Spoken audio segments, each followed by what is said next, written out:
Greetings, fellas in time and space. This is your host, Barry Shadow, and welcome back to the channel, and welcome back once again to some more Final Fantasy XIV Online. We're going to be continuing right where we last left off in the last live stream. We have made our way to the area where we have ran into Fana, of all people. So now, we've got side quests to take care of, as well as to continue on with the main scenario. So without further ado, let's get started right away with today's adventure, and see what's in store for us. Allons-y! Now, let's see here. How do I want to do this? Let's go this way.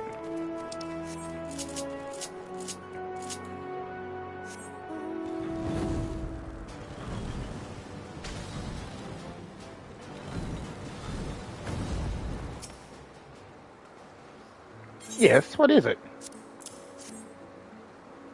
My, what a pretty flower. And you said it was called Mythos. A fine name. Many flowers are named with a special feeling in mind, so going by what you've told me, this one is in good company.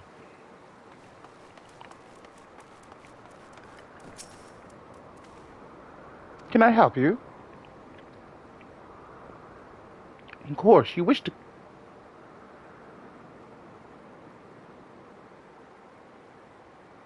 I don't get what you're saying, Jason. Of course you wish to collect my concept. It's this creature I have with me. It doesn't have a proper name as such. From what I hear, the observers have been calling it Nodo 642, a nod to the island it resided on. Right, well, I'll trust you to put this in Melagros's hands.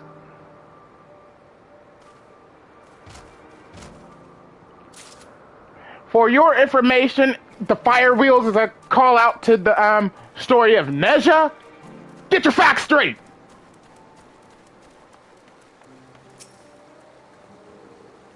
A familiar? Do you need something?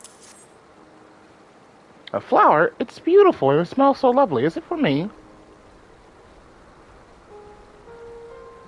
Oh, you just want to know if the name is suitable, do you? Have you tried asking at Keats' Hyperborea? No one knows as much about naming as them. Here's a guidebook on the subject. Take it with you and let your master decide what to do from there.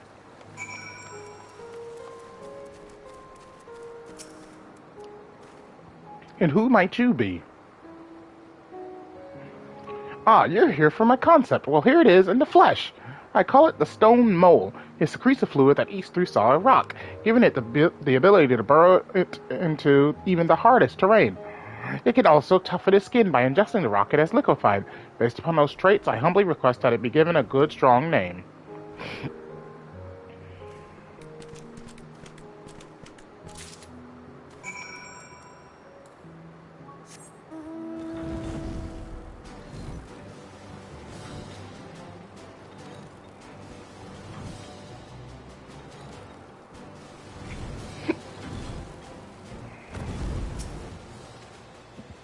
A familiar, can I help you with something?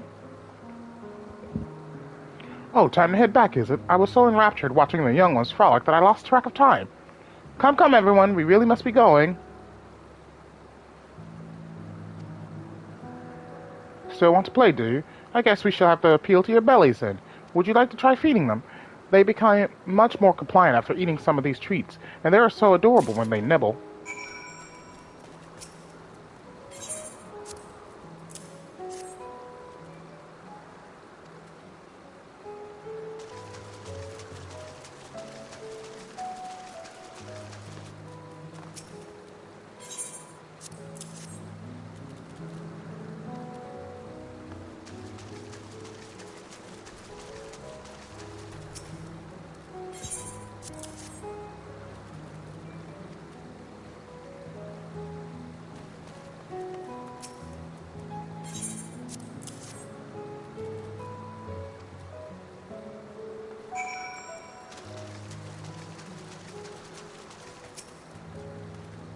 Isn't it fun watching them romp around?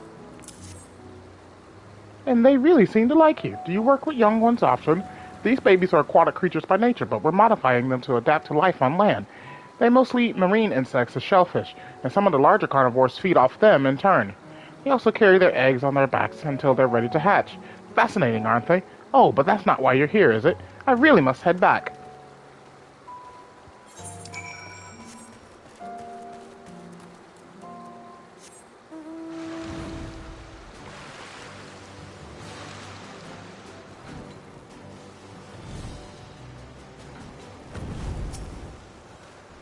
There it is. It would seem the escaped lotus came back of its own accord. They usually feed off their foes to revitalize themselves, and I imagine it hungers after running amok like that. I'll take care of the situation here. The lotus is all yours.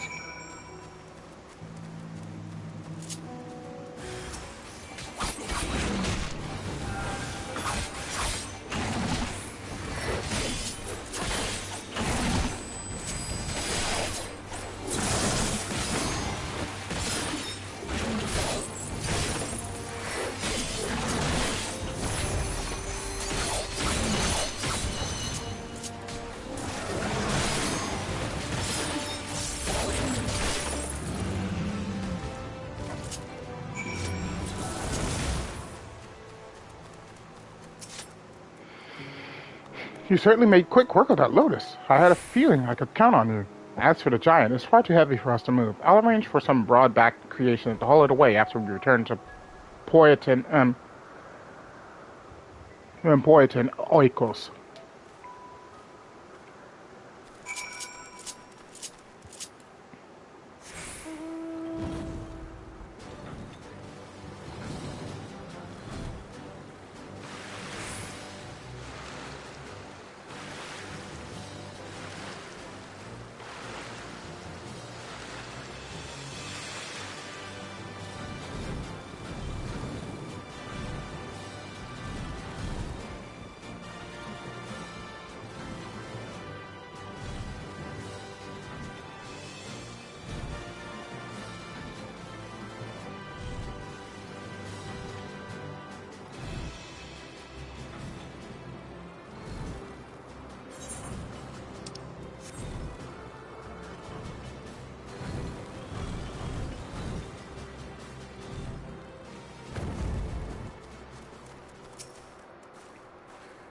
The rocks of this area contain ores that could tell us about the environmental ether. We'll have to break them apart with destructive magics to collect the necessary samples.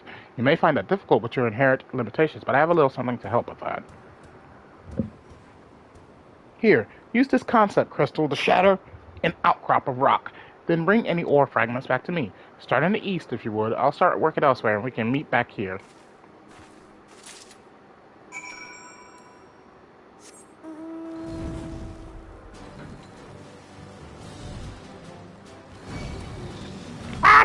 No!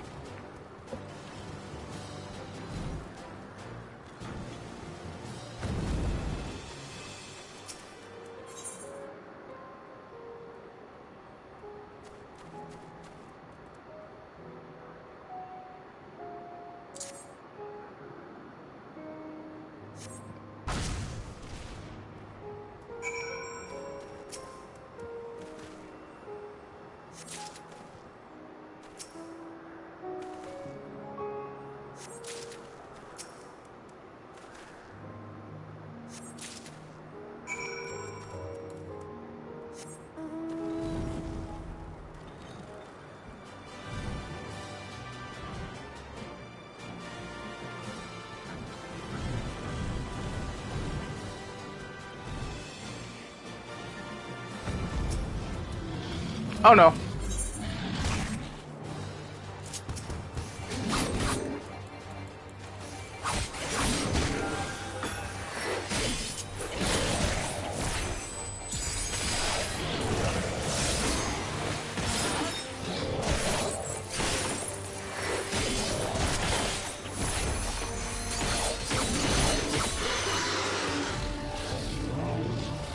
I'm sorry, kitty.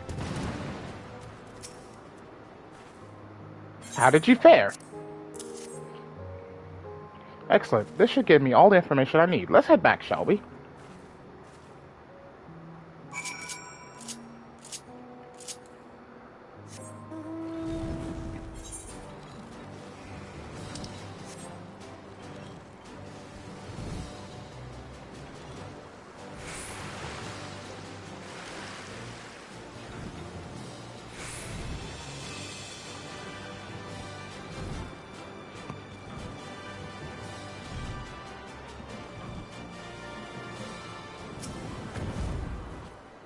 Thank you. Without your aid, I wouldn't have been able to properly observe how the introduction of melanoi has affected their habitat's ether. It is important to keep careful track of the environments here to make any necessary adjustments. The terrain, the flora, everything that makes up the habitat must be meticulously controlled to fit each subject under observation.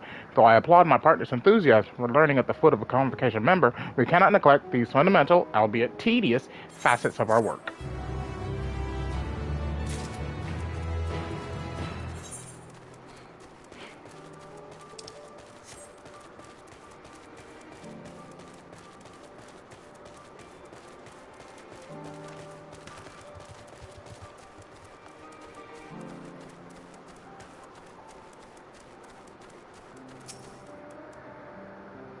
How did it go? What did everyone think of the name?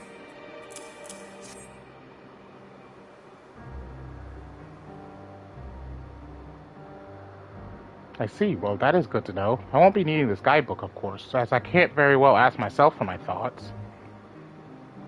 Or perhaps I should. It wouldn't hurt to have some confidence in the work I do, after all. As I created this flower, I thought of my beloved, an artist, in the stories she seeks to tell through her plays.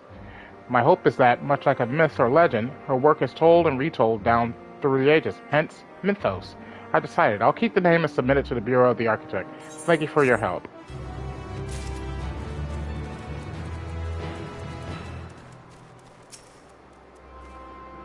You've brought the concepts I asked for. Very good. And did you ask for the provisional names? The Stone Mole and Nota 642. And the mole's creator requested that it have a powerful sounding name. Some researchers do become quite attached to their creations, don't they? It may seem inconsequential, but the appropriate naming of concepts is of the utmost importance. Allow me to explain. Once it has been determined that a creation is beneficial to the star, we can proceed with registering the creator's design with the Bureau of the Architect. First, however, the approved concepts must receive their official names, and as a taxonomist, it is my task to bestow them. When naming, one must strive for elegance and simplicity, all the while taking care to adhere to existing conventions and avoid repetition. Oh dear. The more creations we name, the more difficult it becomes to maintain this high standard. It is a demanding job, to be certain, but one which I am proud to do. For as long as this purpose guides me, I will fill this world with the most marvelous appellations I can imagine. Please take this in exchange for completing your errand. I'll just take the sunset orange dye.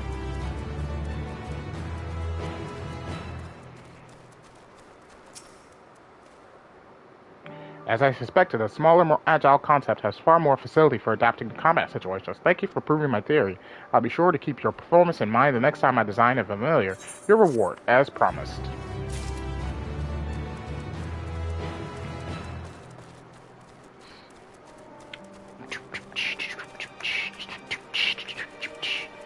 I wonder if there's going to be a dungeon in this area. You know what? I'm almost certain there is, because there's this entire area up here that we haven't been to. This entire area. So my guess, we'll end up coming up here, then probably over here later, and one of these locations is going to be a dungeon.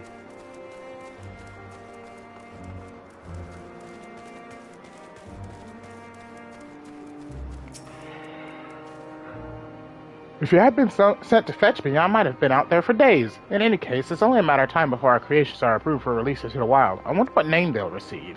Thank you for all your help today. Here, as thanks. And now we talk back with Vana. See the woman standing in front of yonder building? Her name is Mene. She is the one who made arrangements for my stay in Elpis, and from what I recall, she has held her position here for quite some time. Chances are she could provide us with some insights. Go and ask your questions. I'll help with drawing out answers if need be, but I leave the choice of topic up to you.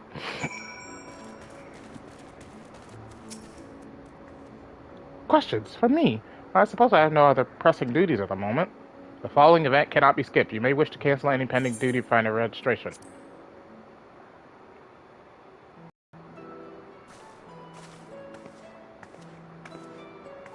Greetings, Miss Minute. My friend here is desperately curious about Chief Hermes, and I was wondering if you might indulge him.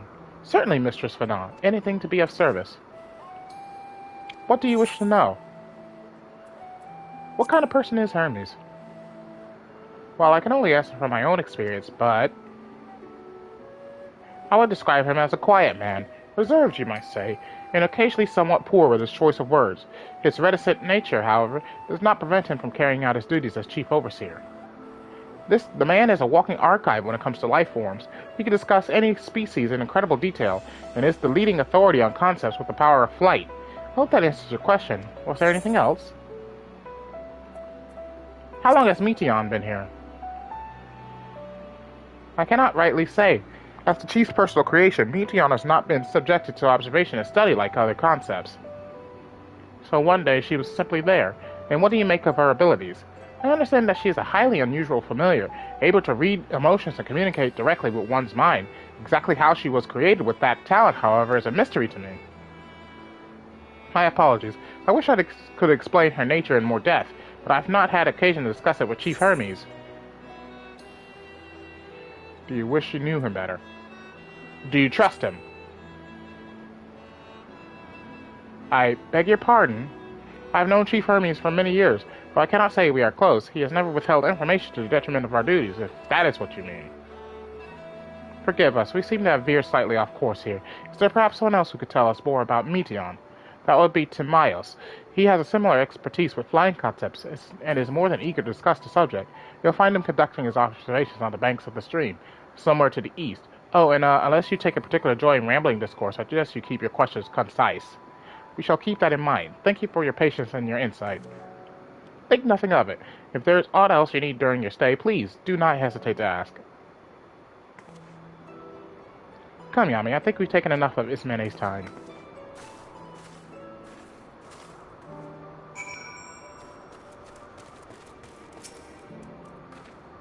Our investigation is off to a fine start, wouldn't you agree?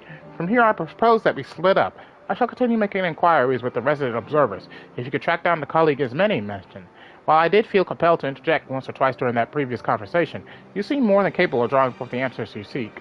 All I ask is that you watch your footing around the stream. We can meet back here once you've finished speaking with this Tomoya.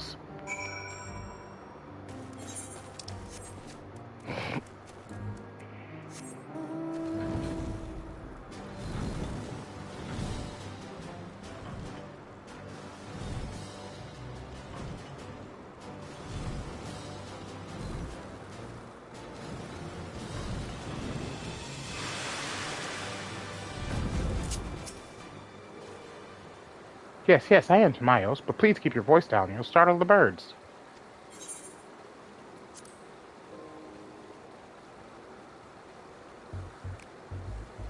So, what is it you wish to speak about? Is it true you're an expert on flying creations? A fellow enthusiast, are you? Well, settle in and we can discuss the finer points of this fascinating craft. My deep and abiding love of avian artistry can be traced back to when I was but a young boy, stricken by the transcendent beauty of a glorious golden-feathered creature my father had designed. It was then and there that I vowed to one day surpass the masterpiece. Oh God, he's rambling!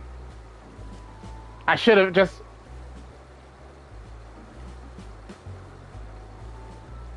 And thus did I secure an observer's role here in Elpis, and at last realize my childhood ambition. Here the dreams I must have dreamed are an everyday reality, in which I find fulfillment through the research and creation of new flying life forms. In a bridge recount events, as was doubtless to your disappointment, is there any specific part you would like me to expound upon? You were hoping for my opinion on Chief Hermes' creations, then why didn't you say so? Those beings which soar through the clouds, majestic and graceful, are ever a favorite of creators. Even now, with so many varieties in existence, the flood of newly imagined concepts continues unabated. What sets the Chief's creations apart, however, is how they benefit from his boundless knowledge of the celestial realm. Birds that climb so high that they disappear from view. Others which traverse the boundless sky in moments, and all without riding the currents. I know of none save he who could conceive of such marvels. Even we who prize elegance of form above all else are dumbfounded by his genius. Meteon, too, is a marvel, then. My opinion on that matter would be superficial at best. Despite my admiration for Meteon as a concept, I have never delved too deeply into the inner workings of her nature. I know that she has a gift for communicating via emotions, but otherwise her abilities are a mystery to me. If Chief Hermes should choose to submit Meteon's concept to the Bureau of the Architect, then will the design be registered for public scrutiny. Analyzing a colleague's creation before that step is frowned upon, to say the least. Of course, if he came to me, a fellow artisan, looking for advice, that would be an entirely different story.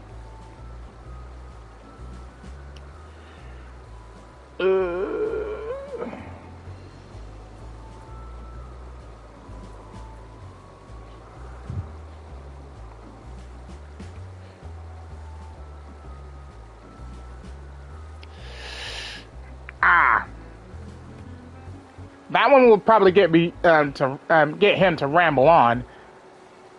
This one? Dynamis and Entelechy's? Those terms do sound vaguely familiar. Was there not a flower made here in Elpis which exhibited properties of one or the other? It must have been centuries since I last heard anyone speak of such things. Has there been a resurgence in interest? And why bring up the subject? I'm flattered that you sought my insight, but I cannot afford to neglect my duties for the sake of idle chatter. Now I really must return to my observation. Surely you have your own tasks to attend to. Dang it!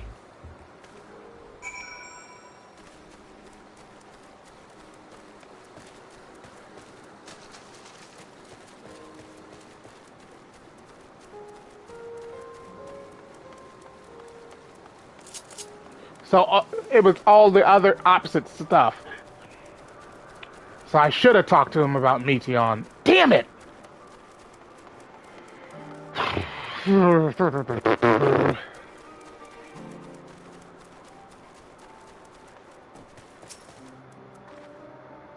Good timing. I finished my own investigation not long ago. So, have you any new findings to share?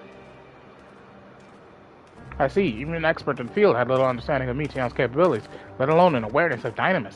My questions resulted in much the same answers. Hermes' colleagues view Meteon as his personal project. They can provide no details beyond those which you just told me, which leads me to believe that the only person with any significant knowledge of Dynamis is Hermes himself. Yes, we've made some progress here, but more information is needed if we are to reach any definitive conclusions. There's the hat! At present, the strongest link we have to the final days is the power of Dynamis, and the intellects which can control it. Yet most scholars are only vaguely aware of these terms, let alone study them in any depth, except for Hermes, it seems. Thus, I am inclined to stay our current course, and learn all we can about the Chief Overseer and his familiar. And on that subject, was there aught else of note that you could tell me about Meteon, aside from her unorthodox method of communication? She and her sisters were created to journey to the stars to search for intelligent life. I rather wish you had mentioned that earlier. In any event, would you care to elaborate?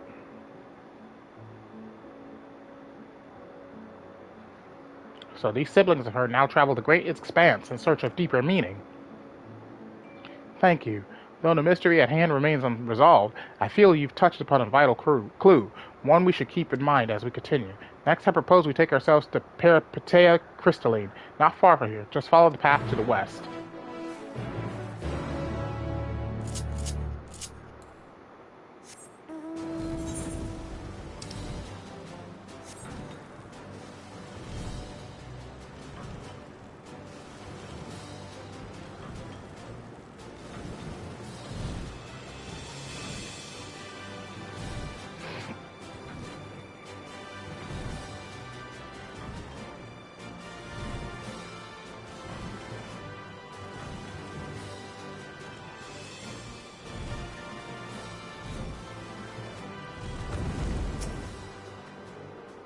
This tower and the one further along are both part of Peripatea Crystalline, the facility where they archive all of Elpis' observational testing records. Despite how they appear from the outside, the interior is actually a vast area of magically interconnected spaces, which, while fascinating, is not the reason we are here, is it? I shall cut my architectural lesson short, and see what those two archivists have to share. If you can find someone to speak with over at the other tower, I shall join you there anon.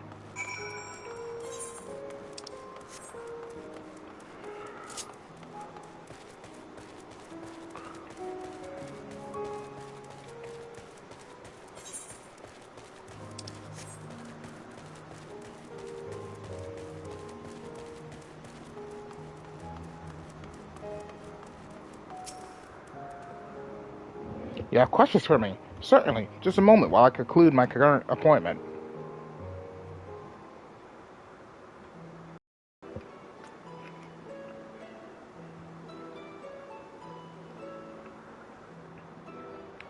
Indeed, so if you could provide a comprehensive log of those behaviors, we should then have sufficient data for our official records.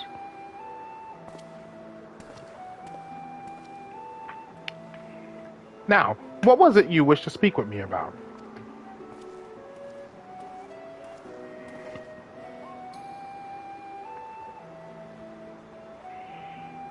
The Chief Overseer's personal research project, and by that I assume you mean Meteon. Such undocumented studies are difficult to track. After all, hardly a day goes past without seeing researchers trailed by one creation or another. I'm afraid I cannot tell you exactly when Meteion appeared, only that she now spends much of her time at Chief Hermes' side. Although, I do recall an interesting tale my dearest Ghislaine shared with me. Ghislaine is my partner, and a fellow researcher here in Elpis. She was returning late one night when she caught sight of Chief Hermes sending Meteion heavensward, a host of them. For several days she would speak of that scene with wonder, describing it as one of the most beautiful spectacles she had ever witnessed. That sounds like a story I should like to hear. Mistress Fana, I thought you had already returned to the surface. Permit me to thank you again for your invaluable contribution to our concept placement proposal. Pray do not mention it. As you say, my original plan was to leave after that task, but I have since become engrossed with Chief Hermes' research. Would you favor me with a retelling of this sight which so delighted your Ghislaine? Of course, or you could hear it from her lips directly if you prefer. At present, she should be observing a subject in Metabasos, the Lassie. She does enjoy her time there, watching the sea creatures hunt and play, gazing upon the salty waters of the world's oceans, recreating it created in such sublime detail. I imagine you must find similar joy in indulging your boundless curiosity, Mistress Fana, even though such pursuits must continually and regretfully delay your return to the star. Indeed they do. 'Tis a rest well-deserved and long overdue, I should think. How greatly have we prospered for the wisdom you accumulated during your travels as Azem. And what would Elpis be without your earlier academic work? The theories you developed served as the basis of many techniques still in use today. Man is a creature of contemplation, but none embody that nature with as much enduring passion as you. I dare say there is not a soul alive more worthy of a return. I shall rejoice the day you depart on your final journey. I will be honored. Well, shall we take this opportunity to meet with Ghislaine in person? Then allow me to reconfigure the door to the archives here. It will take you up to the Skyway and spare you the need to avoid hostile concepts on the ground. That would be most helpful, thank you.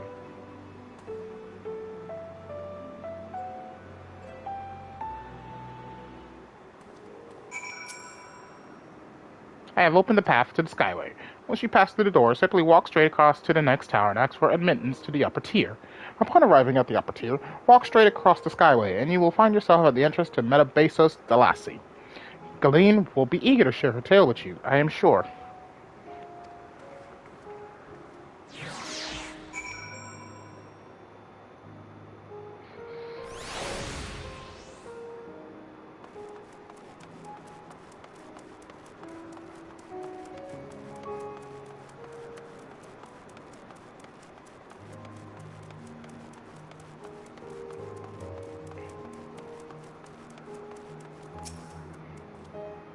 Mr. Fana, just passing through. Allow me to prepare the path. If you need further assistance, there is always an observer or two out on the upper Skyway.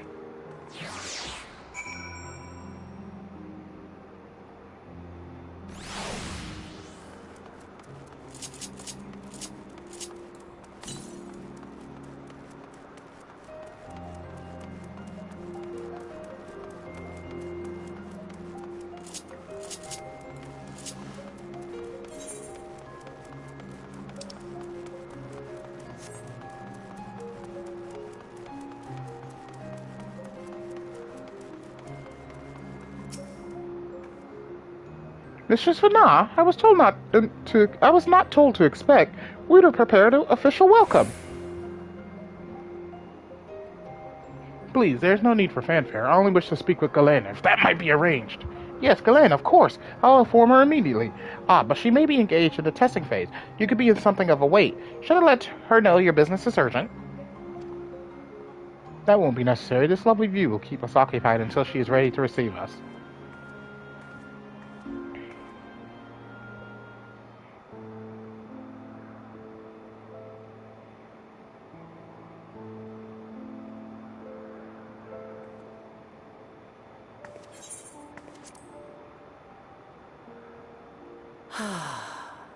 A delightful breeze and a breathtaking view.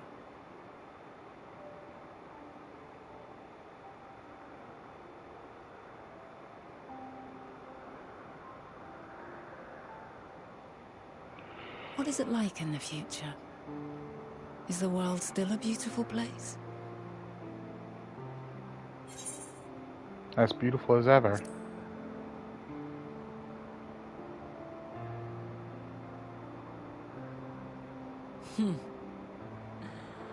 I swear I could hear the glimmer in your eyes and the adoration in your voice. While we wait, will you not tell me about your adventures? Well, not the portentous events which led you here, but the simple delights all your own. By learning about the future world, I may gain insight into future me's plans. But more than that, I have an interest simply as a fellow traveler. Short of going somewhere oneself, there's naught more stirring than hearing another's account.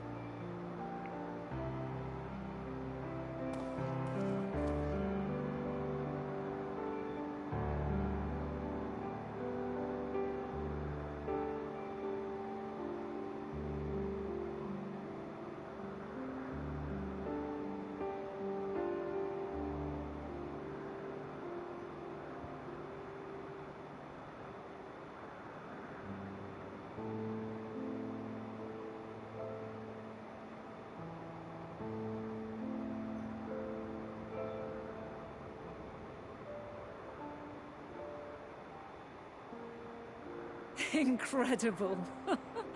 Would that I could have been there to see it.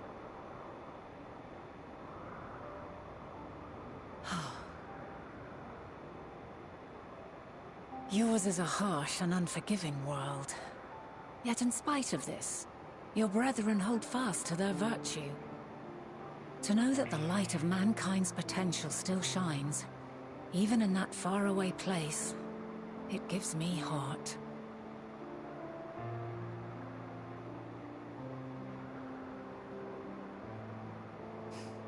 Thank you for regaling me with your tales. I will treasure every word.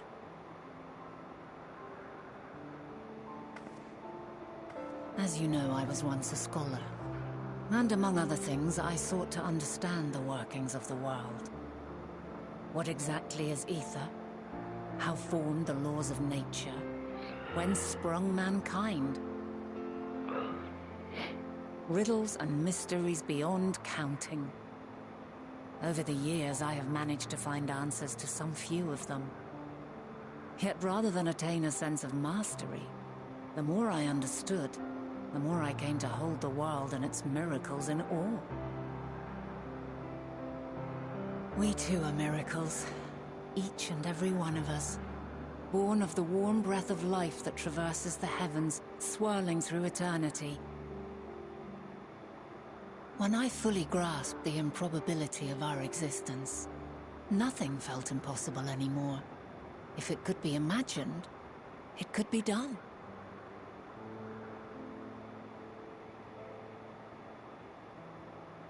A passion swelled within me, an epiphany dispelling all preconceptions of what was natural and true.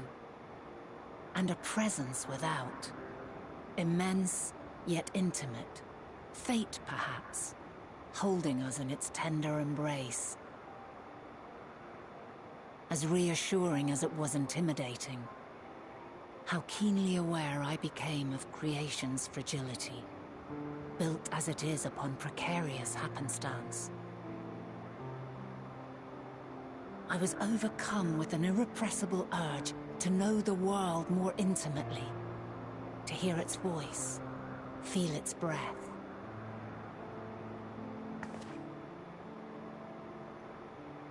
I ventured forth on a journey that very day, so very long ago now.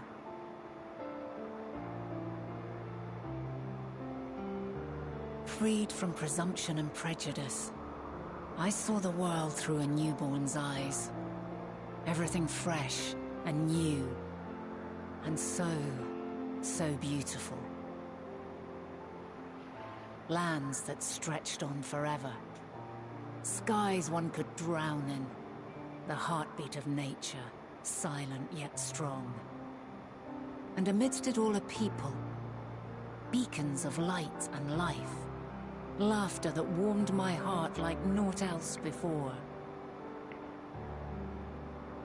They are my meaning, and my purpose, my love.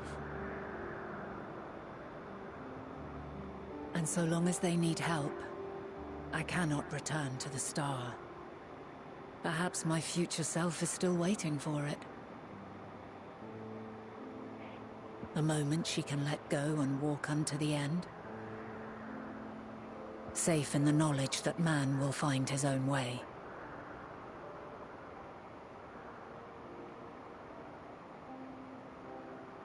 You, who are our future, tell me this, and tell me true. Has your journey been good? Has it been worthwhile? Yes.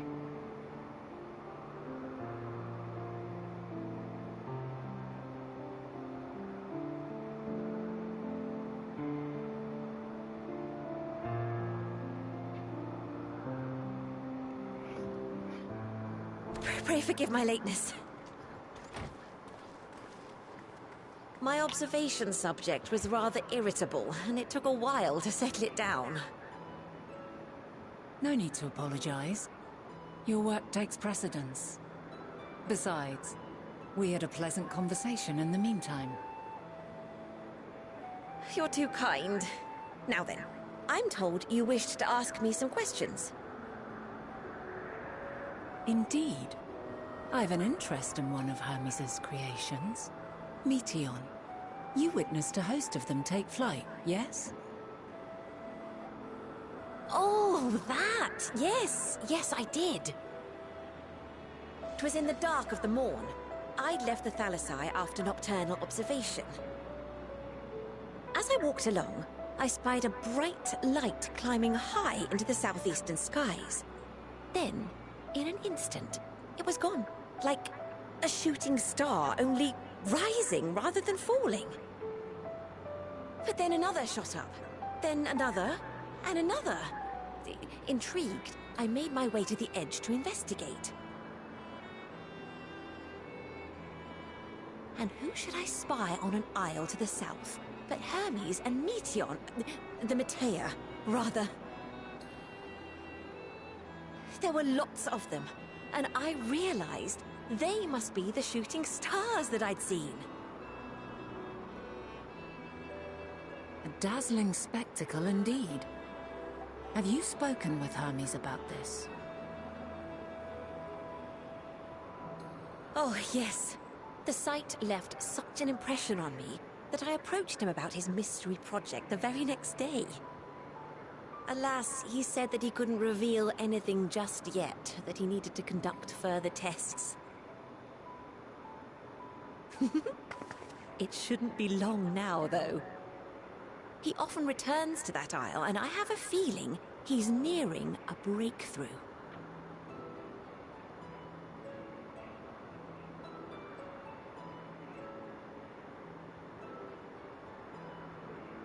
Splendid. We are likewise eager for the details. Well, that is all we wish to ask. Thank you for taking the time to indulge our curiosity. You're very welcome. It's always a pleasure to speak with other inquisitive souls. Oh, and will you be descending now? If so, I shall link the doors for you. Please.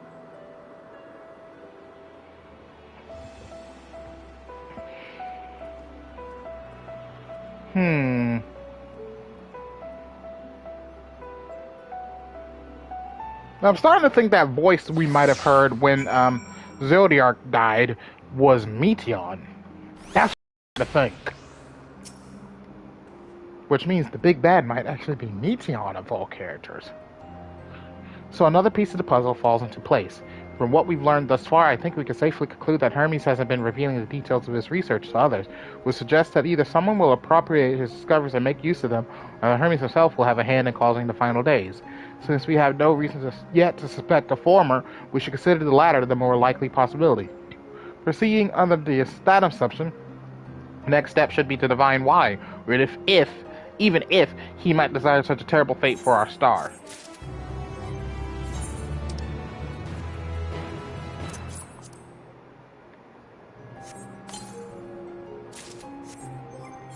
Let's see here. What does this headpiece look like? Oh! Oh, it's the PvP gear! Ha! That's funny. I know my buddy, Britt will like this gear set.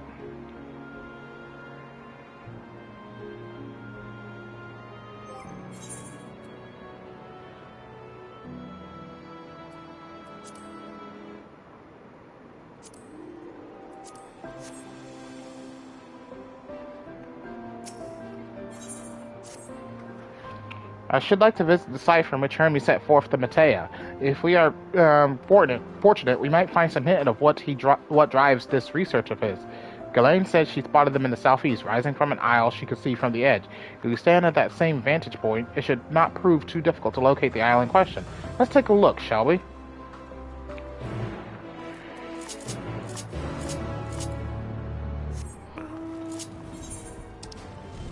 Ack! Side quests! No!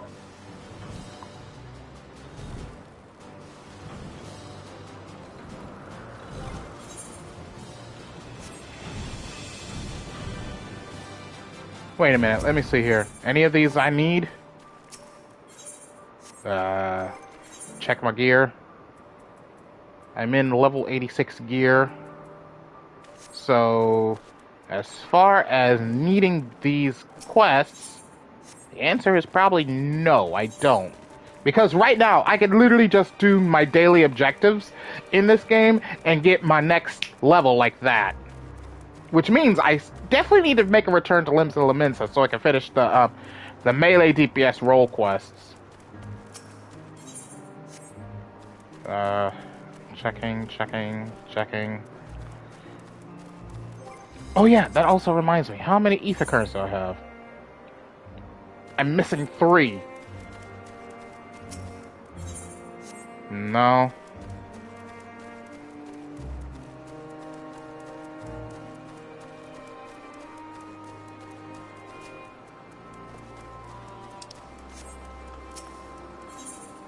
Okay, none of them are really important. None of them give me an ether current. None of them give me gear. I'm just gonna collect them though. That way I could just get the experience.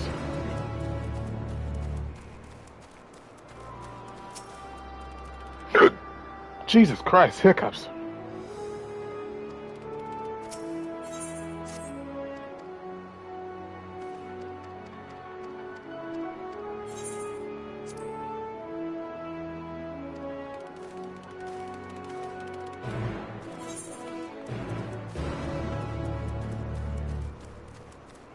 Collect all these quests.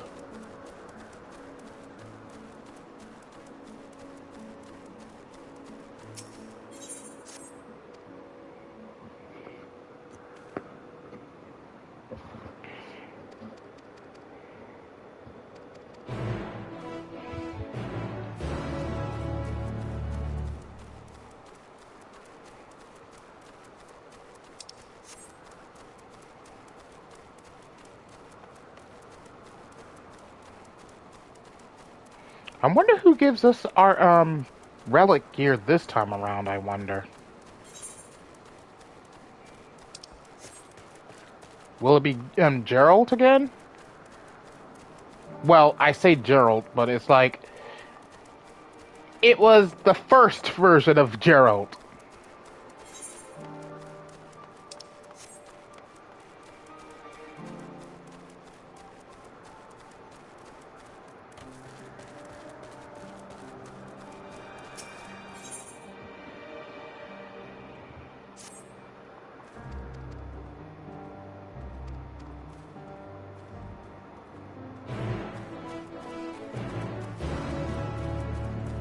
Ba ba ba ba ba ba ba ba.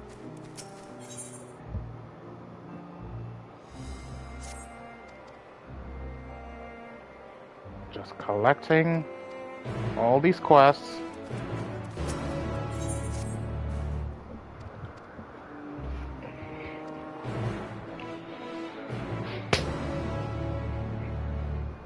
Frickin' flies.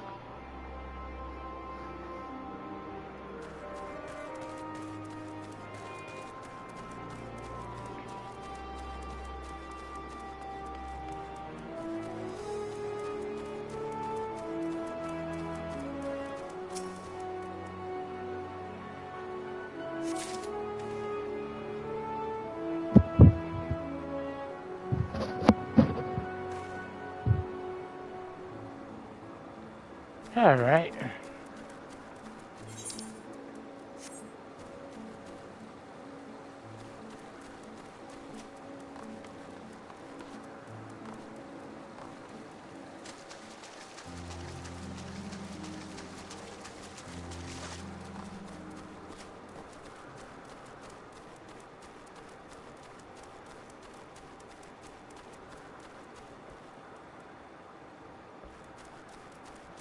It must be up here.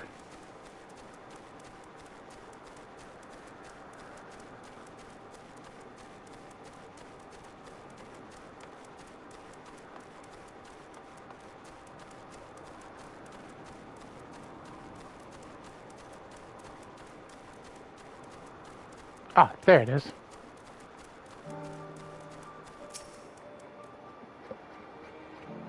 I need to shave.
Let's see here. Poke, poke, poke, poke.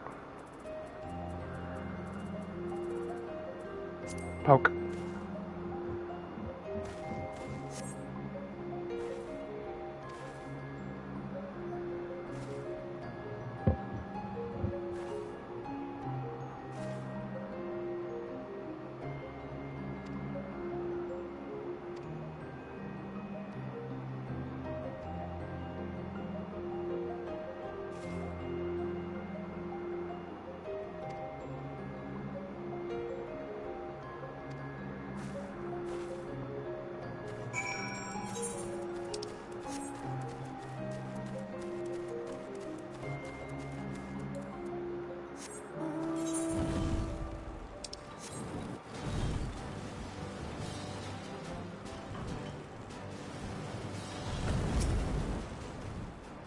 Did you find any plants? Yes, I did. I'm just speeding through the side quests. Just get them out of the way. That way I can focus on the main scenario.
A gatherer.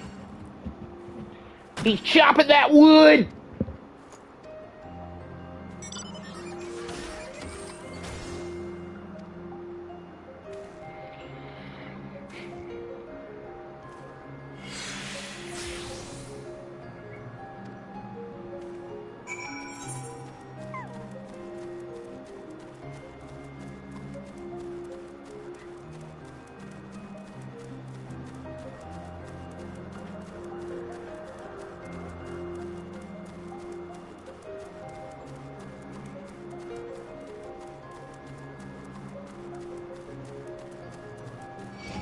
Wah!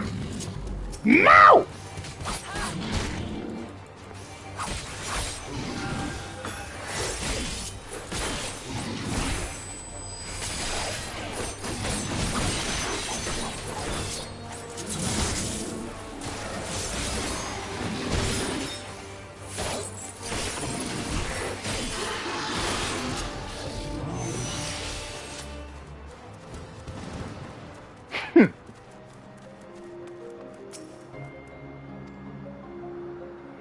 Rampaging creature, huh?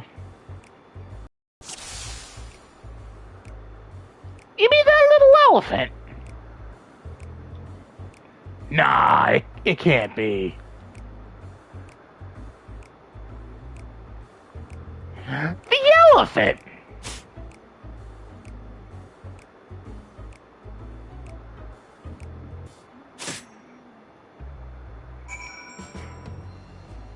What? But it's just a baby elephant.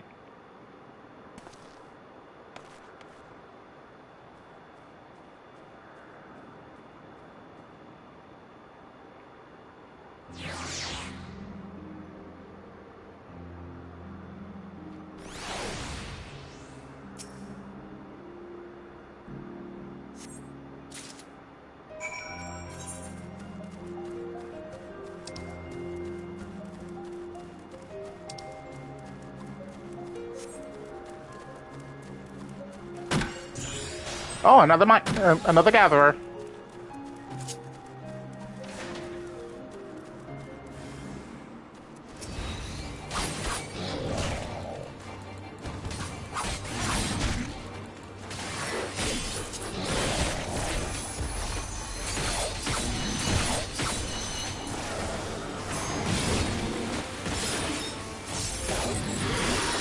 Oh, hello, Dragoon.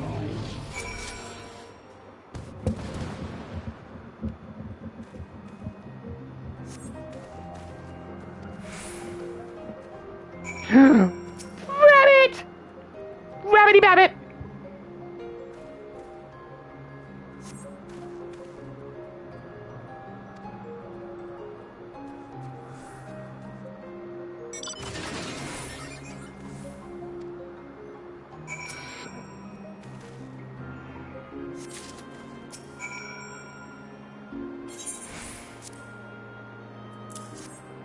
Carrot!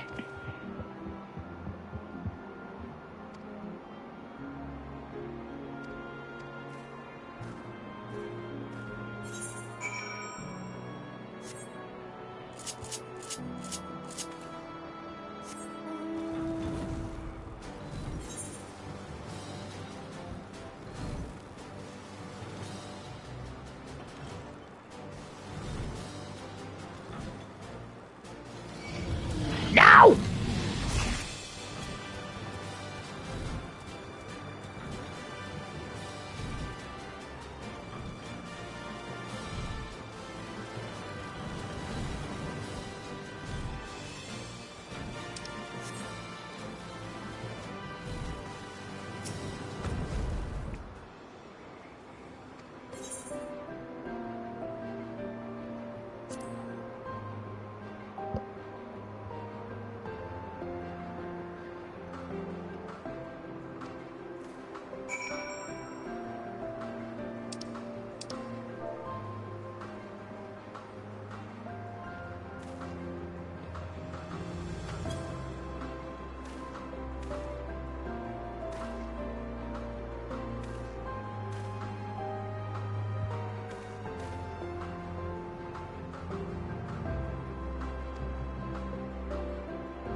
No!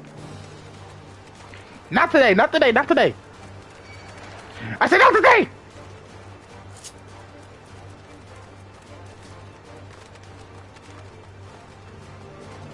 It phased right through the thing!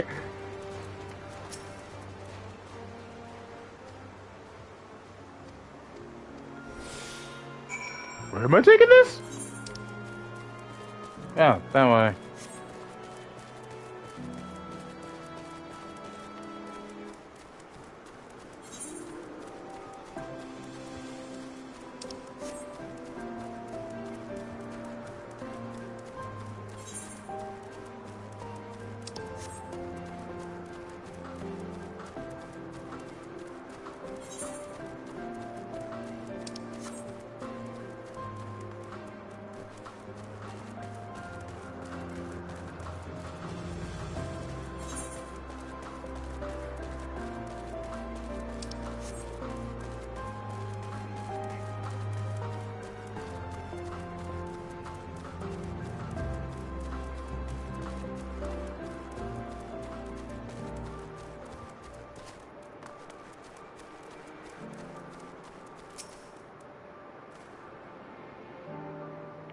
Wait, why does that guy look like a, Urianger?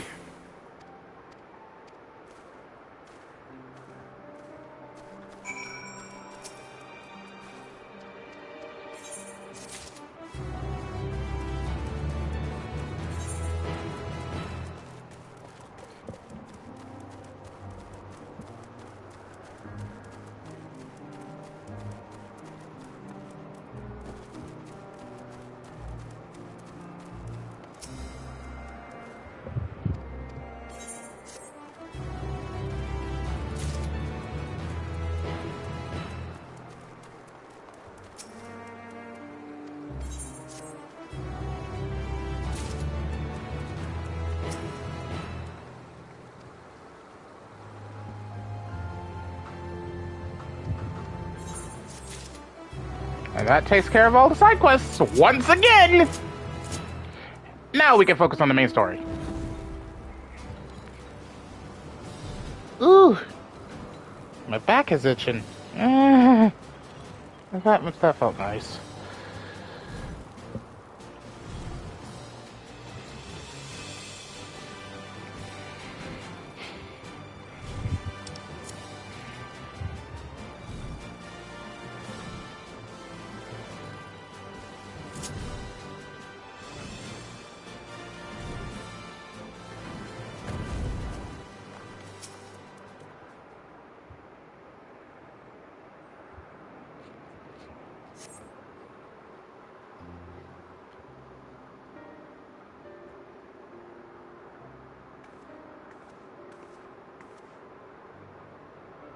Now, if I were conducting some mystery research, where would I go?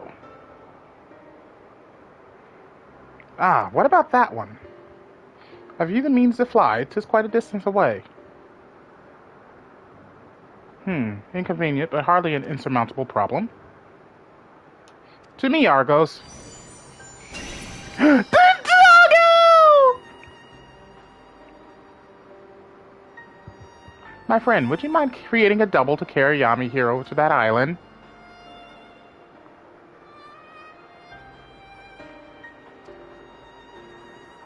Stubborn creature. There is no place on this great star we have not together traveled, and still he remains obstinate in the presence of strangers. Argos has rather exacting standards, I'm afraid.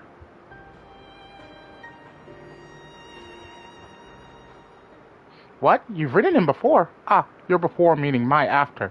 Not at all confusing, that. Interesting. It's certainly not unthinkable. But speaking of the here and now, the quick solution is for us to face off in a sparring match. Sparring what? Demonstrate to him that you are capable of holding your own against me in battle, and you should convince Argos that you are worthy of his back. And besides, I might even teach you a thing or two into the bargain. Why do you want to fight me? You seem doubtful, but useful or not, it will certainly be a moment to remember. A memory of the distant past to cherish. What say you, traveler out of time? Choose your battlefield! I admire your confidence. Clear your mind and prepare your weapons. I will await you at the clearing over yonder.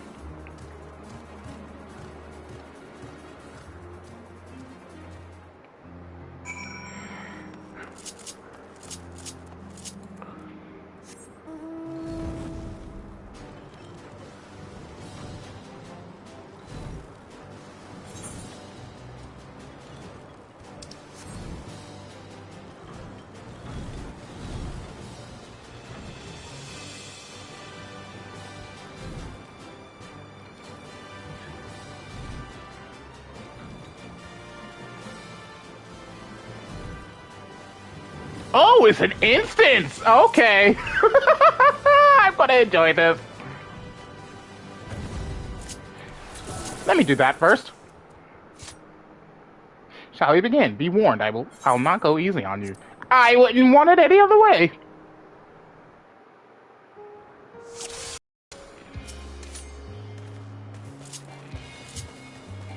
Let neither side hold back. Oh, she's a sword user!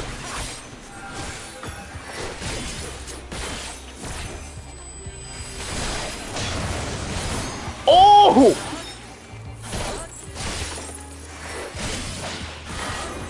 My blade sings! Wait a minute, wait a minute, wait a minute, wait a minute! Ah!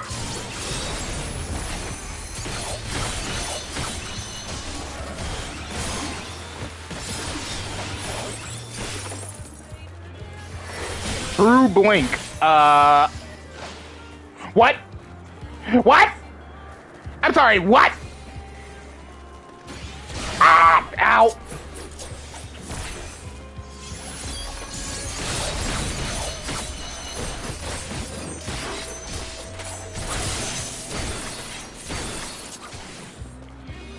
What is this?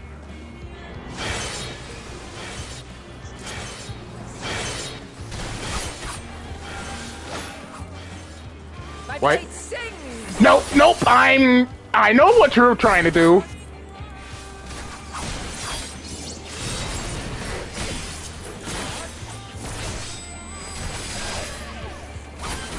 Impressive.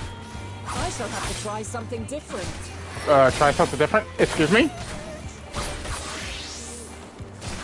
She's a dancer! What?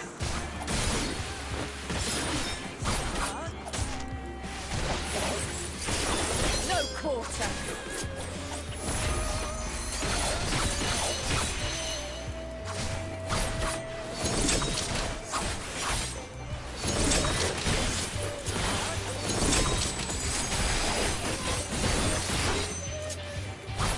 Have a taste.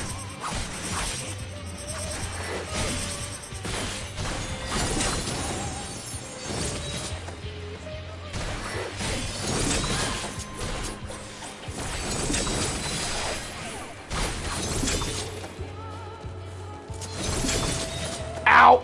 That hurt! That hurt! Stop it!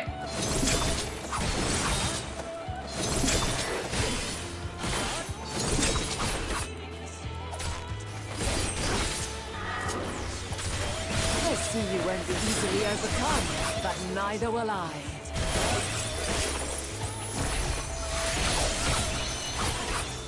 Oh, she's a mage now. She's a white mage. Of course she is.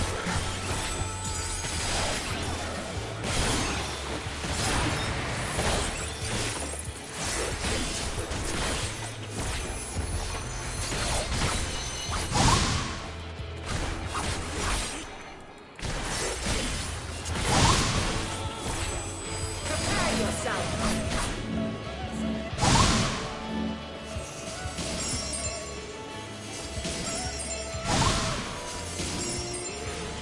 Ah!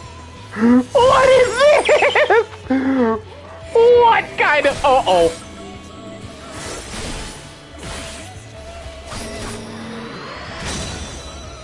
Ha-ha! Bitch! I'm sorry. I don't mean to call you a bitch.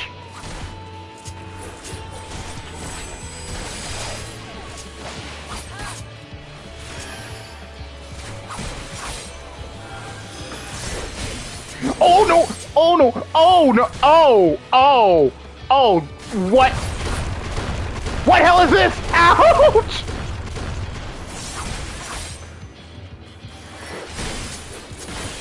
We've only just begun. Come at me with your all.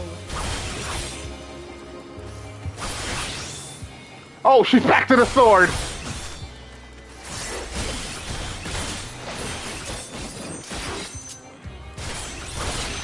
True blink. Uh-oh. Get moving!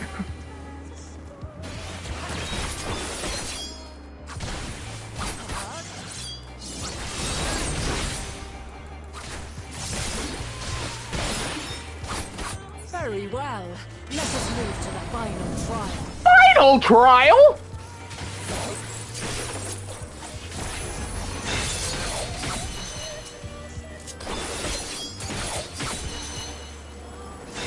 They're moving in closer to her. No, no, no, no, no, no, no, no, no.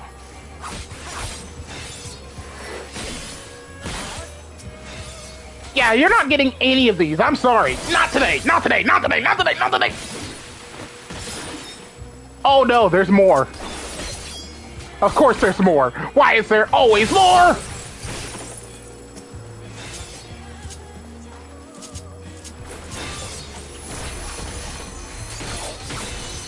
Ah!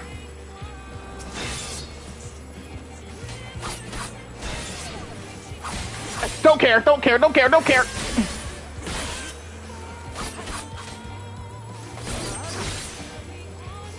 This damage sound sucks! Ah! No!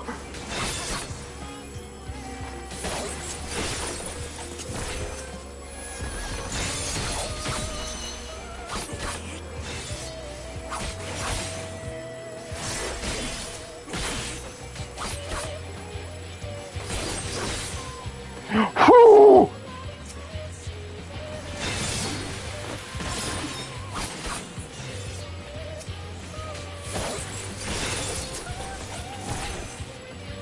Attack it!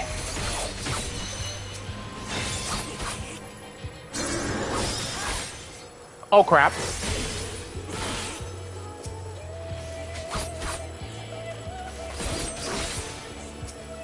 Something tells me this is still gonna hurt.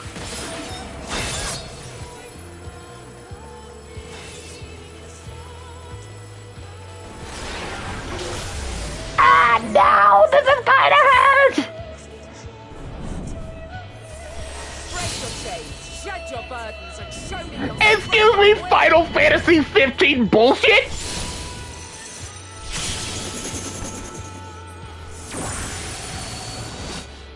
Ooh, this is gonna hurt.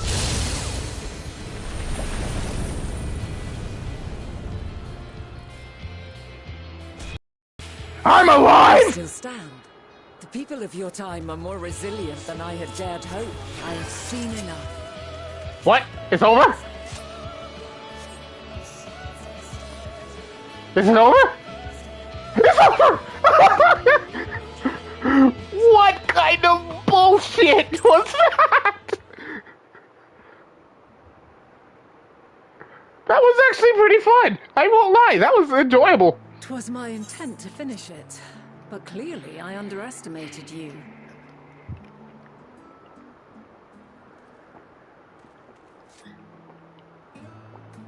One would think I never learn. I made the same mistake with Azam when we first sparred. Despite being less than half my age, his strength was astounding. As is yours. 'Tis plain you have weathered considerable hardship. Far more even than your tales would suggest. It seems we have both learned much on our journeys.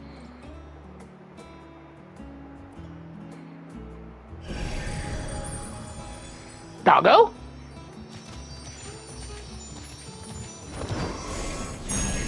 The doggo has blessed me!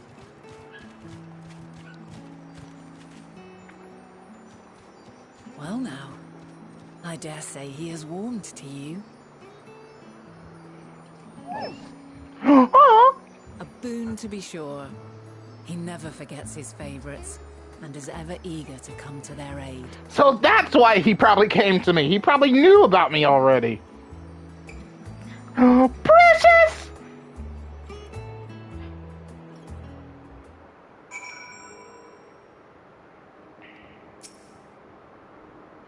Argos will soon have us standing on the very spot where the Matea made their departure into the night sky. With luck, we will learn something of Hermes' intentions.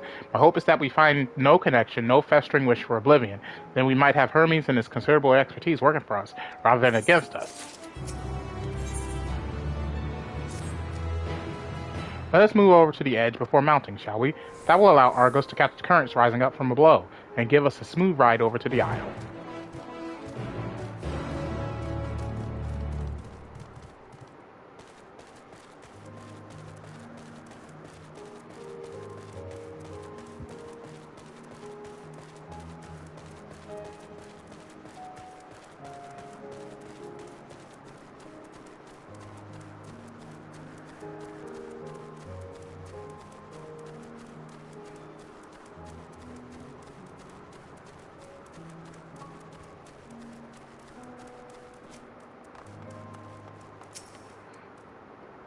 Such a good boy.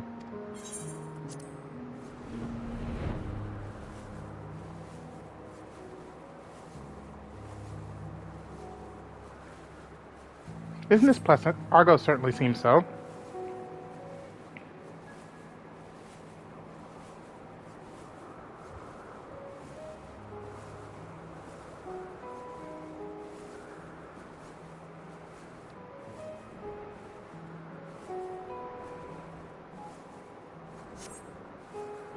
I didn't read that. I didn't read that! Now, what was the name of that tree? No something. Ah, no Tephoron. Quite a striking specimen, is it not?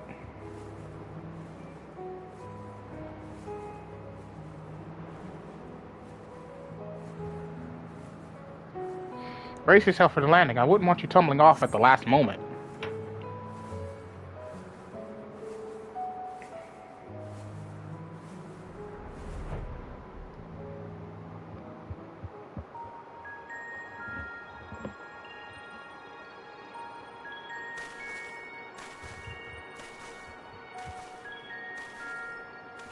Quite a small place, lacking even the most basic equipment.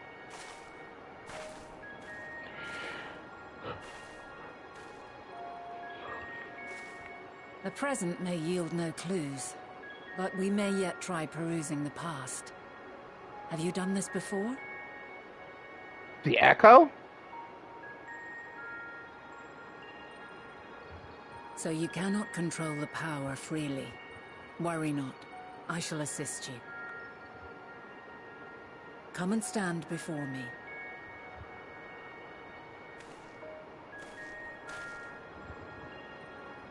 There are two ways to see the past. The first entails peering through the walls of the soul in the moment a subject is recalling a memory. The second requires no subject, and is instead a process of piecing together an event from ripples left in the ambient ether. As memories are etched upon the ether of the soul, so too are they etched upon the ether of the world. In this way can history be preserved. Such memories are given to fading, however, and can prove challenging to visit. But come, let us try. Close your eyes.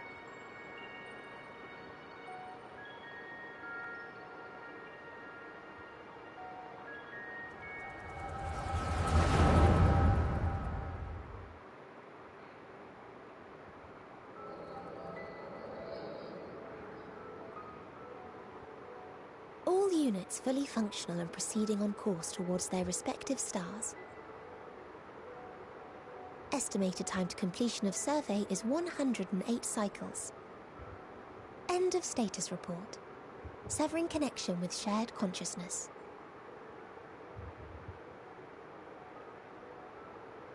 Did you hear that, Hermes? All is well.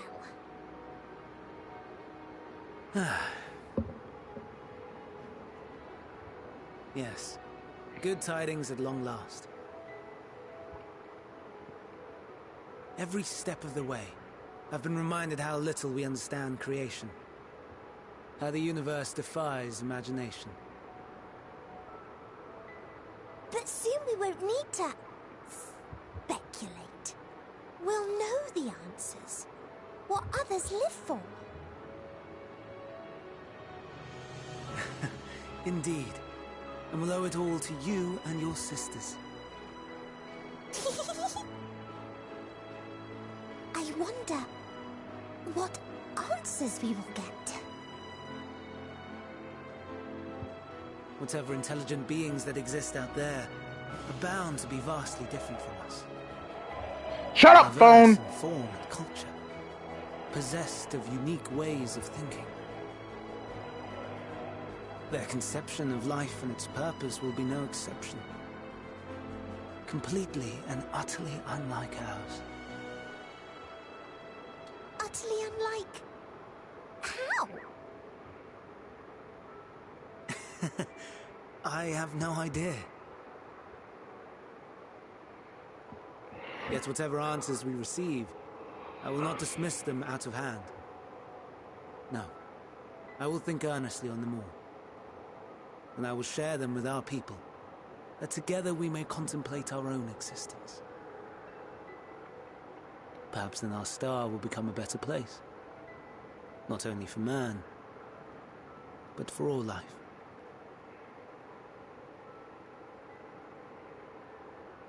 Meteon, as though I gave you wings to soar the heavens, I did not teach you how to walk the earth. So loath was I to bind another living being. In the course of your long journey, you will learn from those you meet, learn to walk and run and so much more.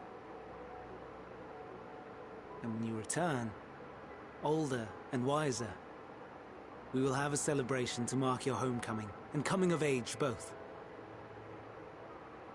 Will there be apples? Covered in syrup? And how are you supposed to eat them? Rather than food, perhaps...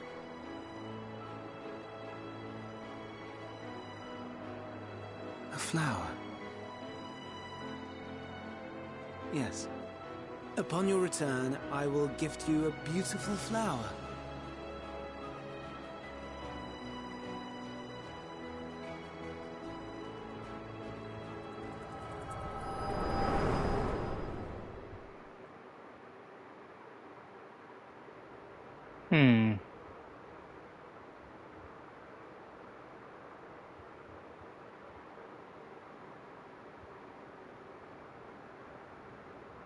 So, what is your opinion?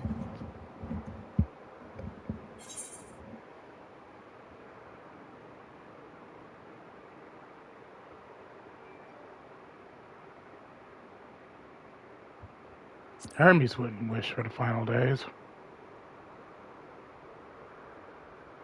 I'm inclined to agree.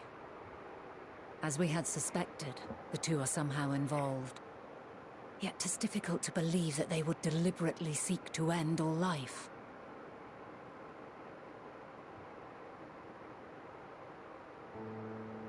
In light of this, I propose that we reveal your tale to Hermes himself. If he does not wish for the final days, as we believe, he may well join us in pursuing a solution.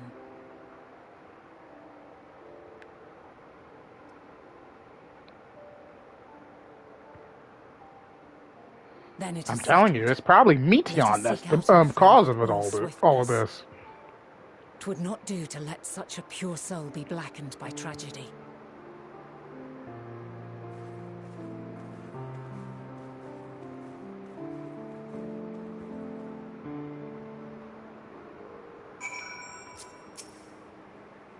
There are any number of places where Hermes might be in Elpis. but we could do worse than to look in Kitsis Hyperborea, the largest facility. It stands in it. Oh my God, these names! The Northern Isle. I wonder, Yami, for an institution which claims to studiously research every species destined for release in the world, did you not question how they find room for them on all on so few islands? The answer lies within Kitsis itself. I touched upon the practice before back at the archives, where a vast area is stitched together out of multiple conceptual spaces. The same holds true for the interior of this facility and its magically constructed environs. It is there, within those sprawling habitats, that the chief overseer and most of Elpis's observers conduct the bulk of their work. Come, the simplest route is via the teleport north of Poeton Oikos.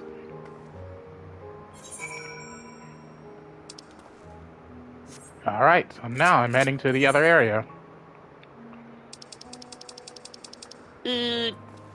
Teleport.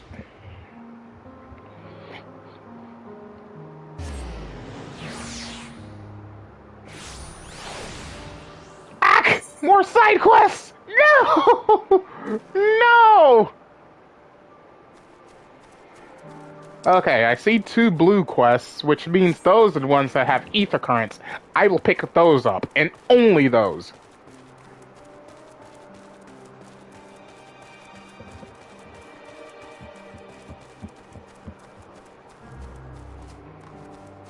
And I'm willing to bet one of them. Yep, and it's this one. This one has a storyline to it, so we will actually fully do this one. Well, this is a pickle. Whatever am I to? Please tell me you're here to deliver a message from Cleon. You are a familiar, yes? Azem's familiar? Oh, and I do like the name Yami. But if you belong to Azem, then what has become of our visitor from Amarat? He was meant to arrive some time ago. Our wildlife subjects are accustomed to the presence of long-term observers, but when someone from outside of Elpis comes to visit, the reactions can be somewhat unpredictable and occasionally violent. Would you be so kind as to track down Cleon to see that no harm has befallen him? Visitors don't wear masks, so he should be easy to spot. And if you do happen to find him in the process of being mauled, you have my permission to terminate the offending subject. Safety first.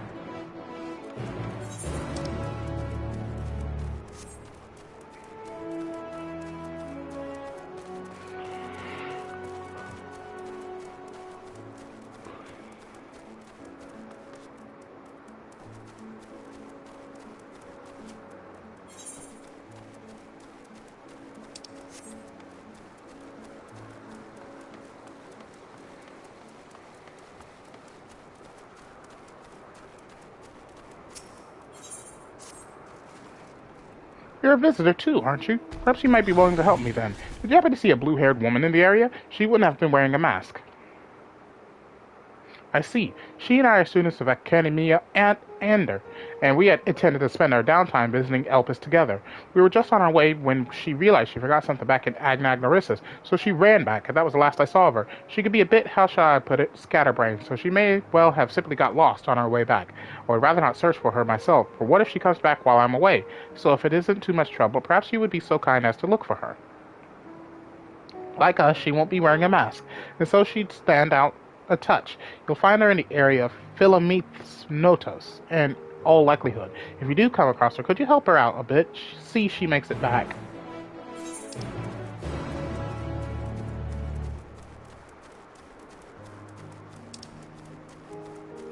Oh, Jesus, it's way back down there. Ugh!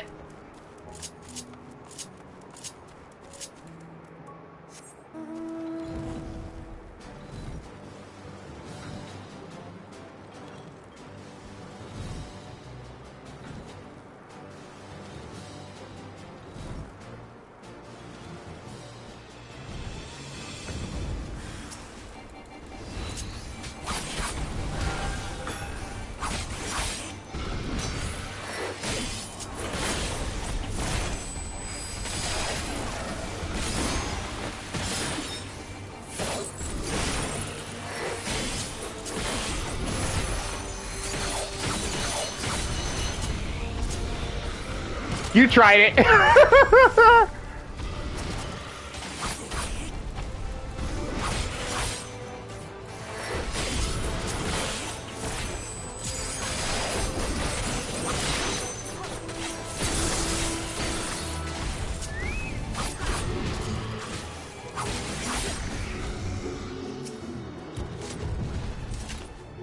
Thank you for taking the initiative. I wasn't sure about the etiquette of destroying a creature under observation. I am Cleon, recently arrived from Amarok.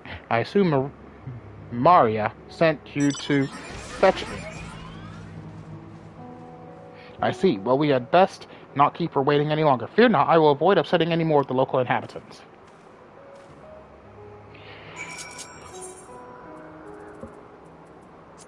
Oh, shit! Nope, wrong place.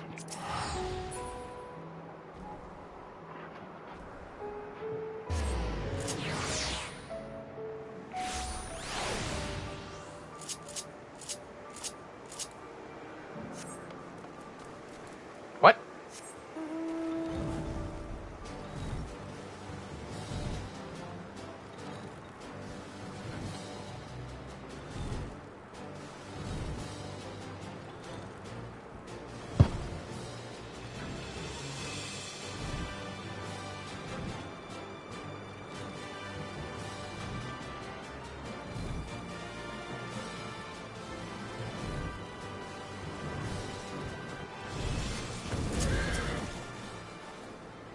Yes, can I help you? Oh wait, do you need directions somewhere? Not to be rude, but I beg you. Ask someone else. I happen to be lost myself. What was that? Owen asked you to come and find me. That would be my friend, no doubt. How embarrassing. I'd hoped to keep this hopelessly directionless side of myself under wraps. I feel terrible leaving her like that, but I'd clean forgotten a task from one of my professors. I rushed back to collect the item I was asked for, which I found, thankfully, but got rather turned around when attempting to return. But don't you worry about me. I'll be just fine on my own. Now, if I'm right, then following this road east will lead me to a teleporter, I think. I know. Are you sure you'll be alright?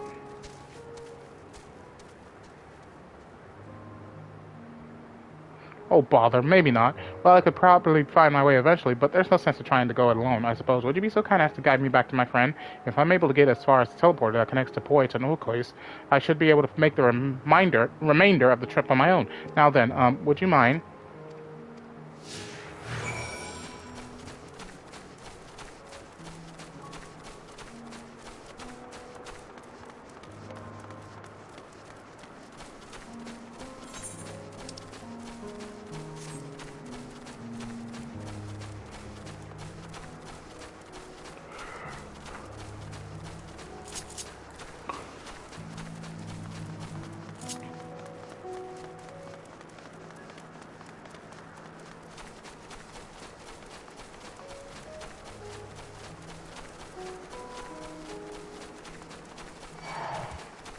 Uh-oh.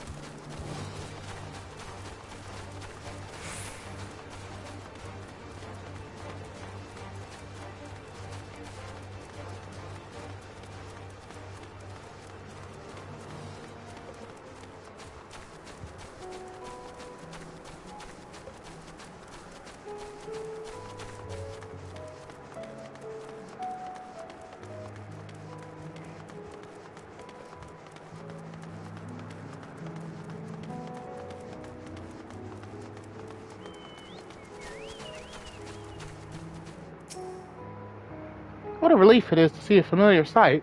I should be alright without you now. After all, it's just a straight shot from here to Boit and Oikos. Goodness, the earful I'm going to get from my friend. I've kept her waiting for far too long. Well, I really should hurry. She is owed an explanation and a heartfelt apology. Do come see us, though. I would like to thank you properly.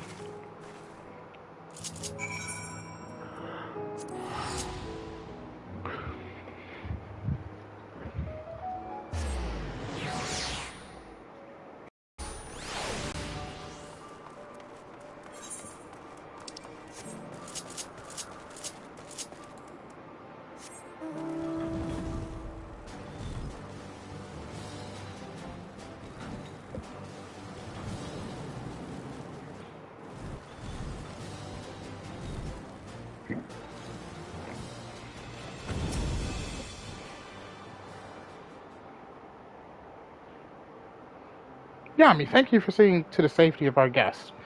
Indeed, my hesitancy to act would have ended poorly had your messenger not been there to shield me. And I'm certainly glad that he was. Now, shall we proceed to the business of the day? I believe you had some concerns regarding your personal creations. Yes, as embarrassing as it is to admit, I was worried that the concept I registered with the Bureau of the Architect may not be fit for release into the wild. Oh, you needn't feel embarrassed. You wouldn't be the first visitor we've had who expressed difficulty in helping their children leave the nest. We can look in on them right now if you like. I should like that very much, but I do have one request. When you swooped in to rescue me from that beast, I was treated to an impressive display of battle prowess. An entity with your strength and instinct would be the perfect candidate for evaluating the worth of my modest creations. I must insist that you join us. What a fascinating notion. Yes, I quite agree with your assessment. And we all go together whenever you are ready, Yami.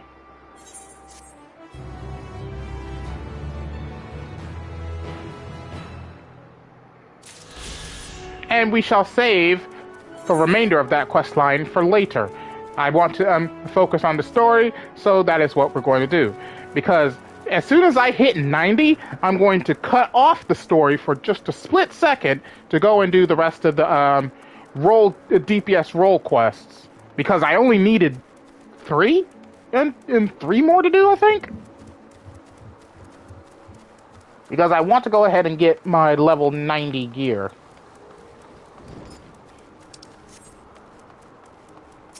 Ooh, itchy eye. Ha ha ha. Ah, that felt good.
So, are we in the location where the ether current is?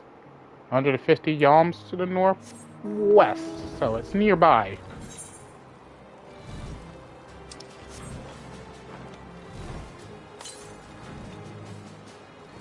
"91 yalms to the north. There it is!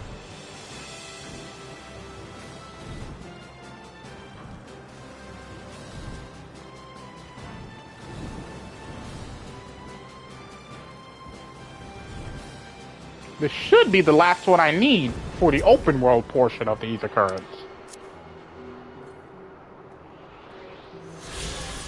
Let me see here. Is it? Yep, we just need the one tied to the quest line. Which should be coming up at any given moment now that I think about it.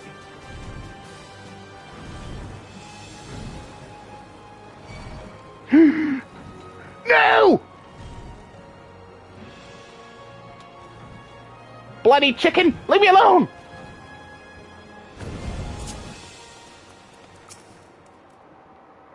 Ah, good. The teleporter acknowledged you as my guest. You should now have the authority to use it as you wish. As for the way to Kitsis Hyperborea, we followed this path and turned left at the crossroads. These fantasy names are going to be the end of me.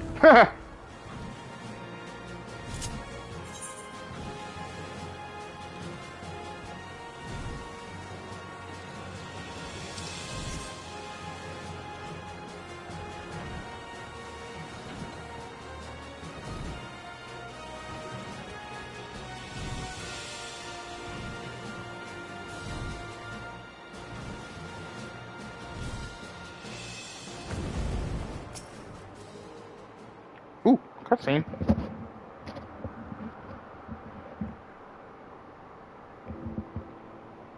Is it a voiced one?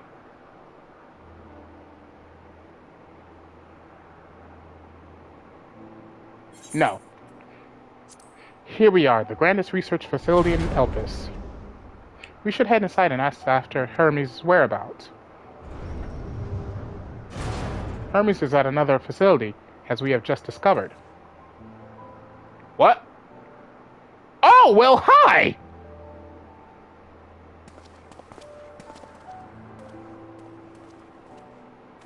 Furthermore, we've confirmed that his studies into Dynamis, as well as his creation of Meteion, were entirely private pursuits. No one else we spoke with appeared to possess the chief's depth of knowledge on the subject, and neither did we hear any tales of stolen research. Which means that if Hermes himself harbors no desire to bring down an apocalypse, then he might be recruited to help prevent one. Or so saith the illustrious Emmett Selk.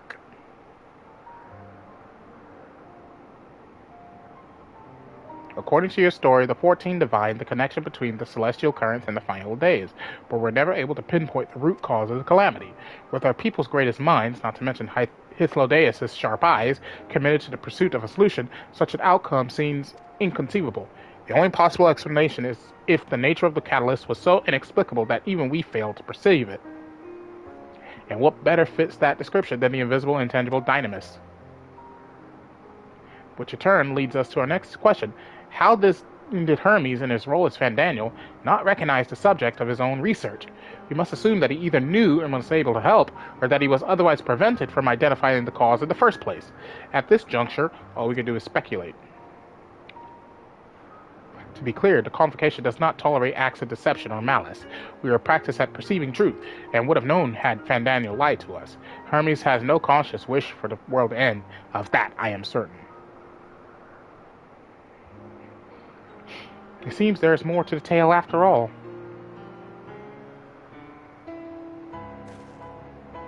We could conduct an investigation of our own, you see.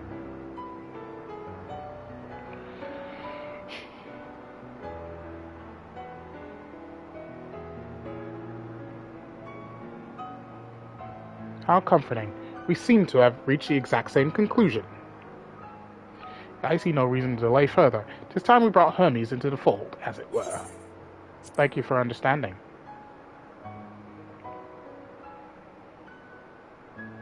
Save your thanks. I did not say I believed your ridiculous story, but as Emmett Selk, I have a duty to examine any potential threat to our existence, no matter how ludicrous or personally offensive I may find it.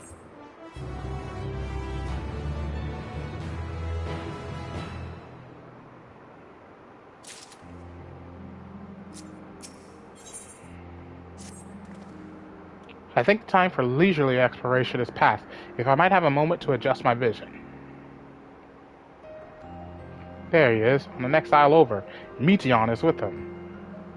Hermes appears to be in the midst of an observational study, but I suggest we hurry over before they venture elsewhere. Head straight down the path. We can teleport to Misopsis Euros from the device at the bottom of the slope.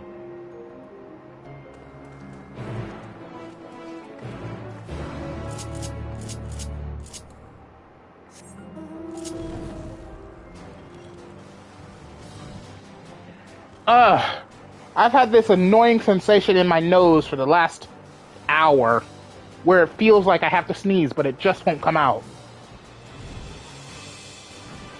It'll come out eventually, and it's gonna hurt.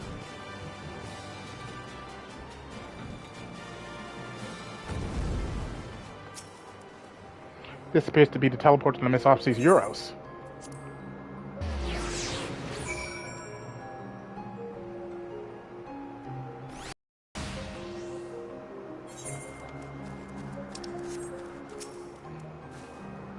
They are close by, within the Hungering Gardens. That would be the circular enclosure you see just up ahead. Well then, Yami, make yourself useful and bring Hermes out here to us. If I were to go, he would assume I was only there to press him on the Fandaniel matter. Of all of us present, you stand the best chance of convincing him to put aside his work for the moment. But the creations in there are not exactly... then again, perhaps Yami can handle them. He did survive a battle with an eye, after all. Off you go to find Hermes, but do be prepared to come to blows with the garden's denizens.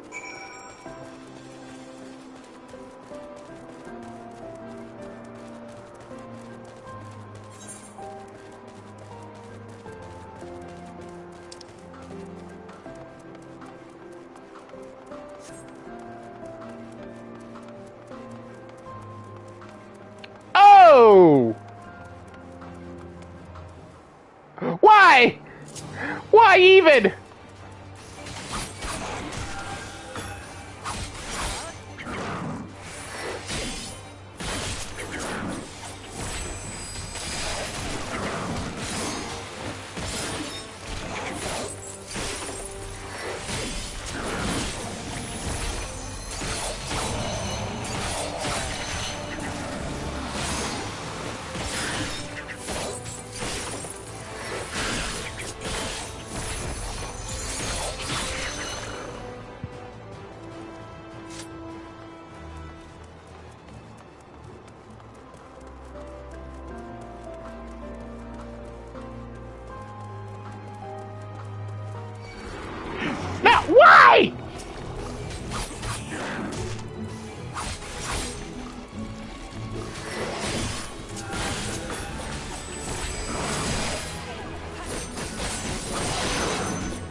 Where is this man?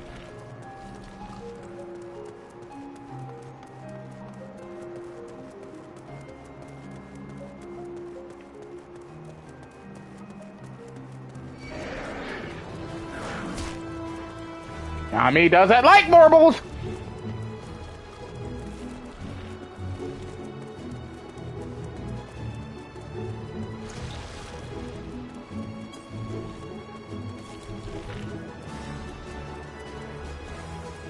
Oh.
Where the frick is he?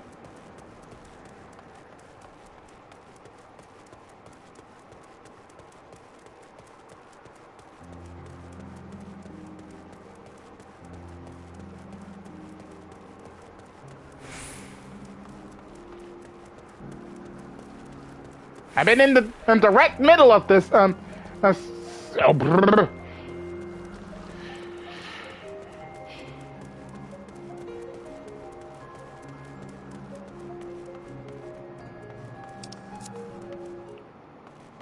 Come on, you've got to be joking!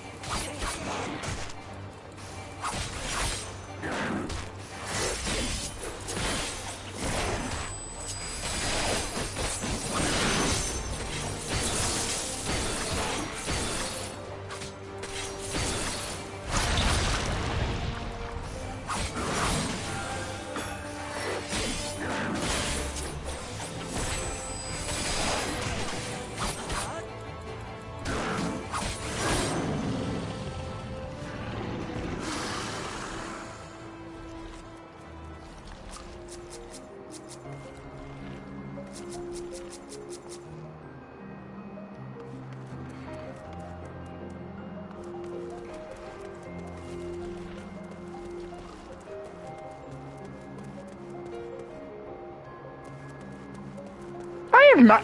What?! Do they just keep spawning?!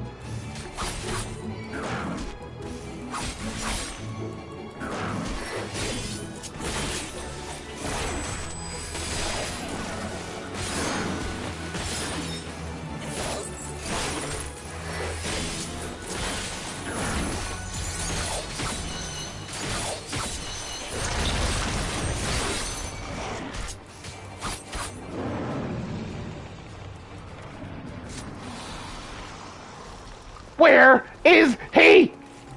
Where is he?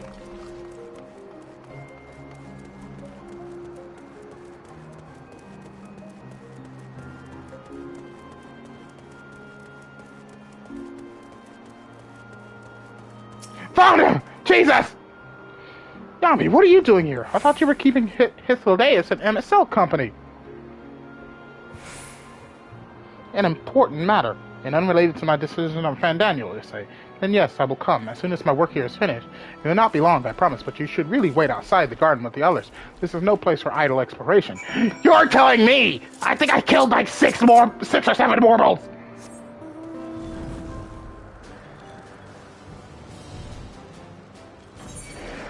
No! No more!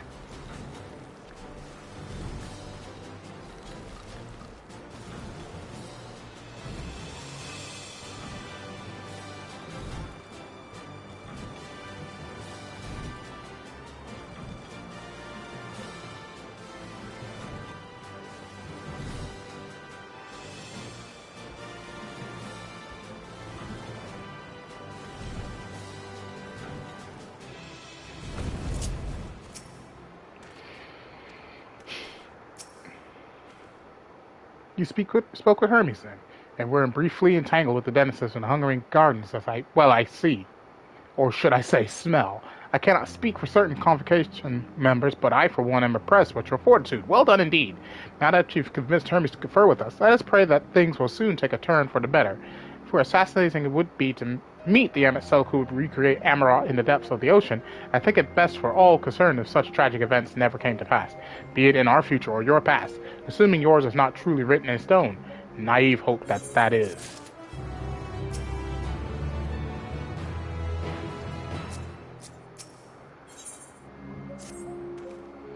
Hermes said he would not be long, yes? Then we shall wait here until he emerges.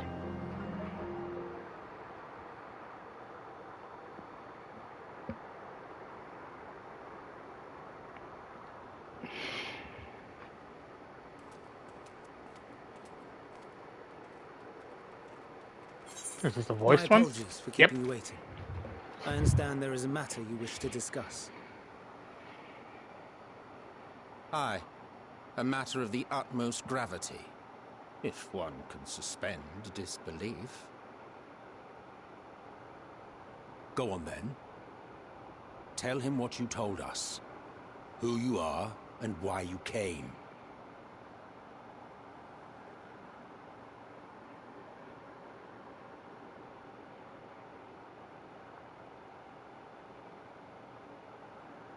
The final days.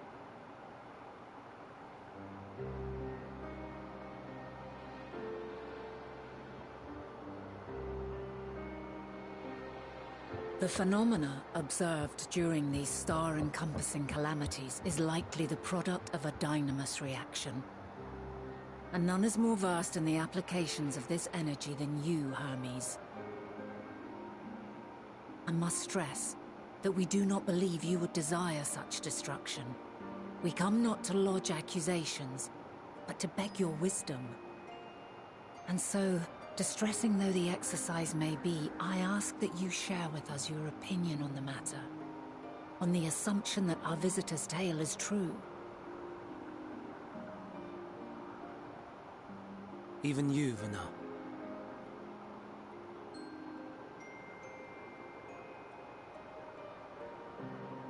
As you say, the phenomena observed in the 2 calamities may both be attributed to dynamis. Of note is the difference in its effect. In the first final days, it warped creation magics. In the second, it warped the people themselves. The key variable, I suspect, is the etheric density of the men of each age. As you know, ether, in essence, negates dynamis. Harboring high concentrations of ether, we ancients cannot readily manipulate dynamis, nor be manipulated by it. Therefore, rather than ourselves, the calamity affected our magics. In contrast, having been sundered, the people of the future are composed of but a fraction of our ether. Thus are they susceptible to the influence of dynamis and its transformative potential. But that would explain only the mechanism, not the cause. Though perhaps...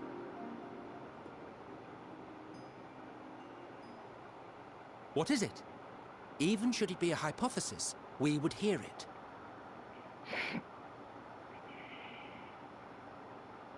Dynamis is an energy put in motion by feelings.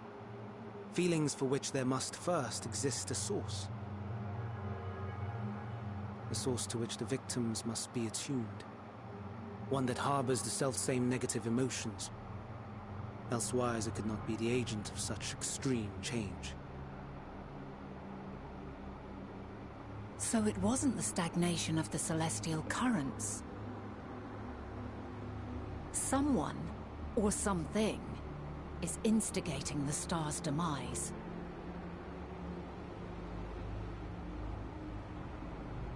So, we've a villain on our hands after all. Any idea who or what it could be?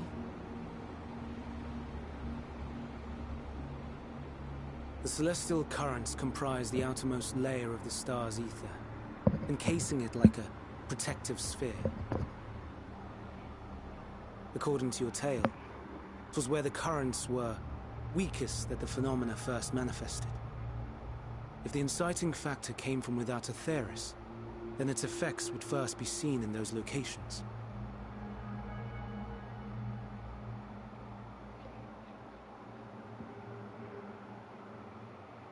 Greetings. Can you hear me? Meteon. Do not be alarmed. I mean you no harm. I wish only to hear your words, share your feelings, know your thoughts. May we please be friends? That's not Meteon. Meteon. What is it? Executing scheduled task, suspending individual self and connecting to shared consciousness. Connection established. Commencing status report.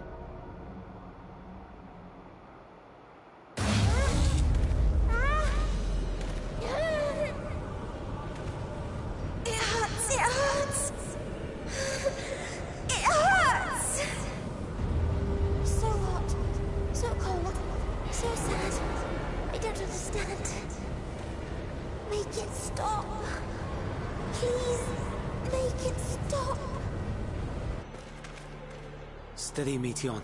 Steady. So scared. So lonely. The pain. It's too much. Why? Why do we... They hurt. Hate. This is wrong. All wrong. She's gone? But how?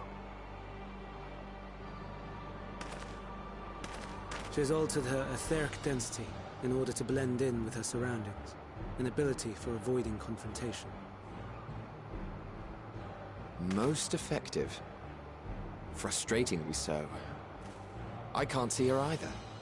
Not even a trace. Stay away. Please. This is wrong. My mistake. So please. Are you all right? So I was right. Meteon's the cause behind all In this. your mind? No. We only heard her speak the instant before she vanished. Of course. When communicating without words, Meteon also employs Dynamis. That will explain why you were able to hear her, and we could not. Then you are our best chance of finding her. Follow her voice and try to track her down. Hindered though we may be, let us split up and search as well.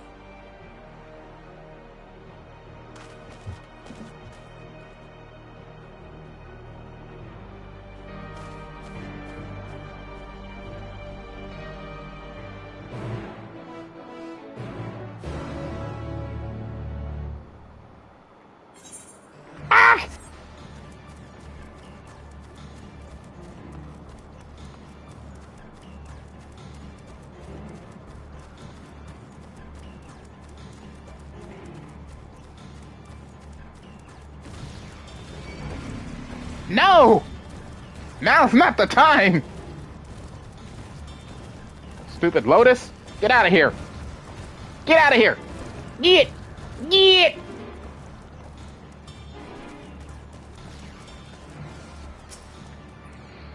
You calm your mind. Your senses question for any hint of Meteon's presence.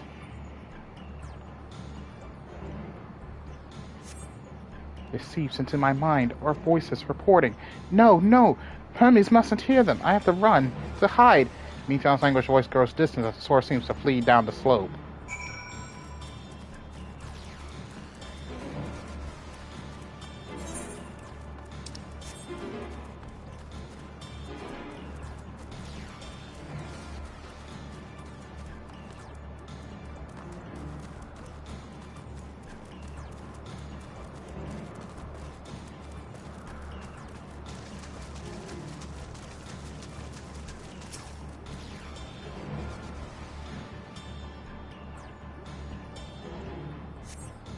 You strain to catch even the faintest whisper, but fail to hear Meteon's voice. She must be elsewhere.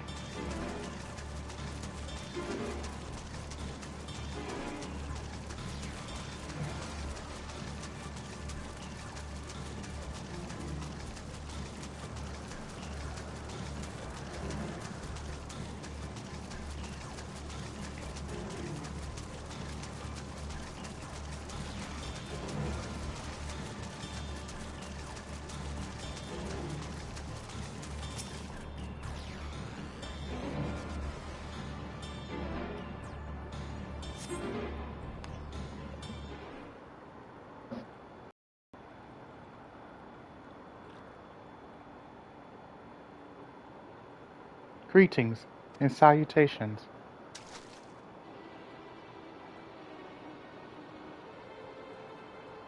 Commencing report. Oh no, we can't tell them that. We must run. Run far away.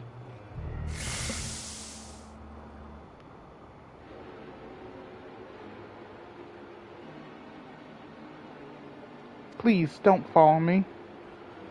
Meteon's anguished voice fades as you sense her climbing to the top of the ridge.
You strain to catch even the faintest whisper, but fail to hear Meteon's voice. She must be elsewhere.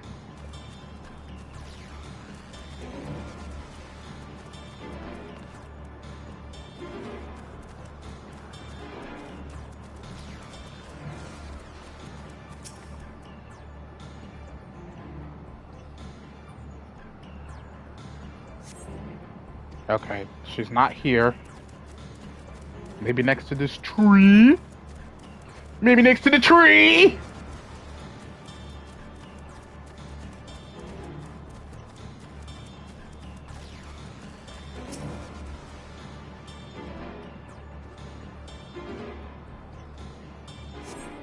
How? How did it come to this? This is the reason we traveled to the stars? Why we sought out other life forms? Is this it? Is this the answer? No, it cannot be. It cannot be. Meteon's anguished voice drifts away to the south.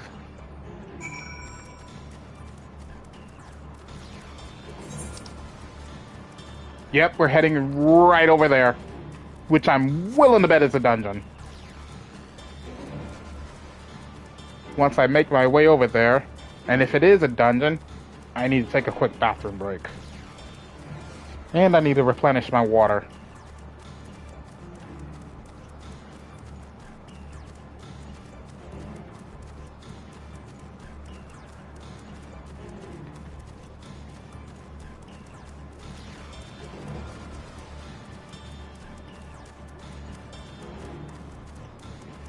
I know this one's probably not the right one, but we'll interact with it anyways.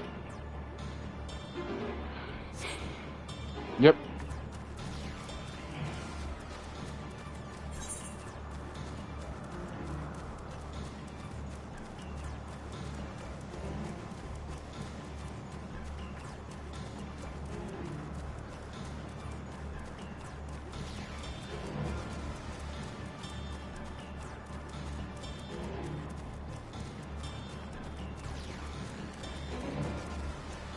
There it is.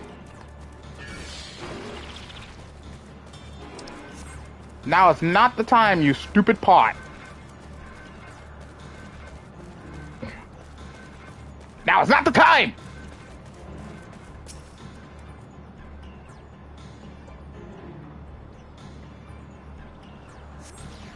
Here we go. Cutscene.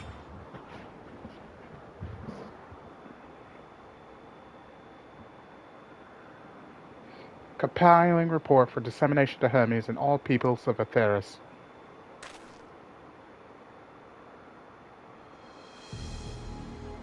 Processing expedition data, preparing profiles of unintelligent civilizations, formulating answers to the question, finalizing report.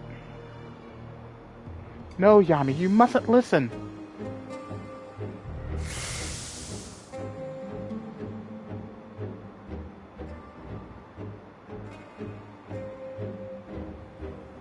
It's wrong. It's all wrong.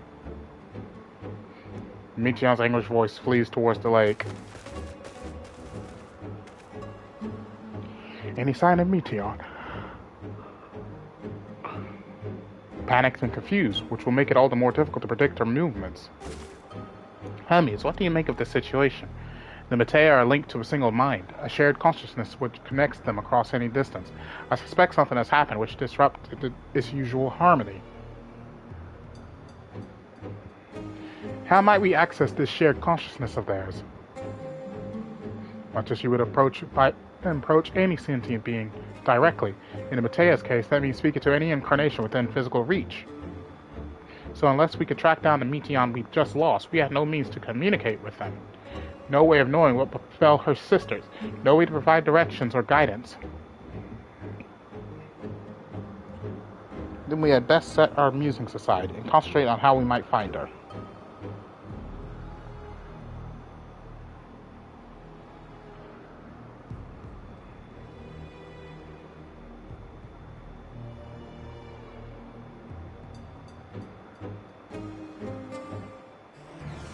Alright, I need to step away for a second.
Oh, my dear Meteon, what did you witness out there that frightened you so? Why do you seek to keep it from us? How terrible could it possibly be? Hey! And now I have Ogi Namakiri. I still have no idea how to use it.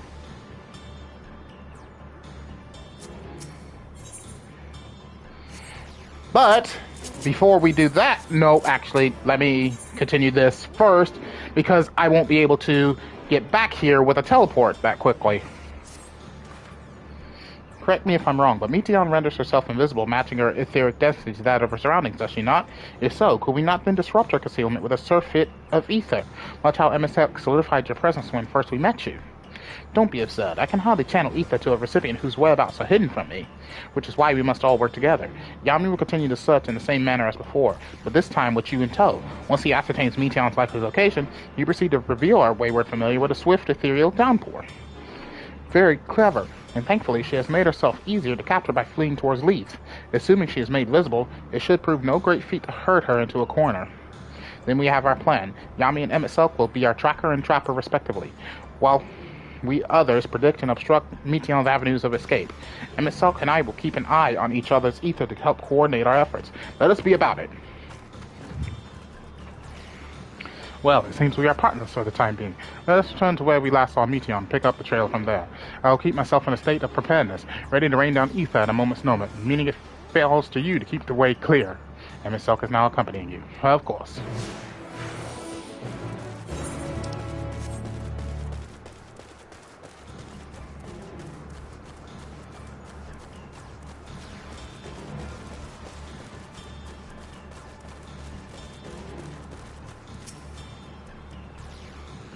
Calm your mind. Your sister's questing for any hint of Meteon's presence. But you fail to hear her voice. She must be elsewhere. Nothing this way. We'll try another then.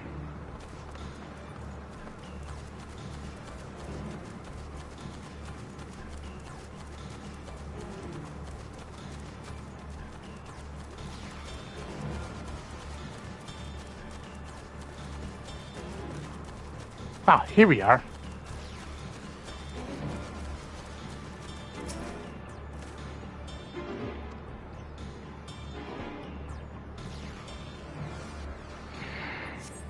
Why can't I fly? Are my functions being restricted? Hide. Yes, I'll just have to hide where no one can find me. Meteon's anguished voice head towards the water's edge. She went into the lake? As if this wasn't tiresome enough.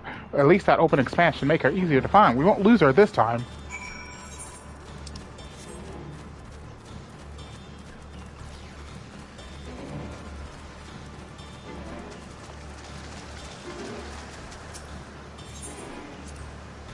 We should be able to reach the bottom of this drop by climbing down the rocks at the water's edge. Do not even think of dragging me over the falls. Final day, it's a no. If I end up drenched from head to toe, I swear I will feed you to a remora.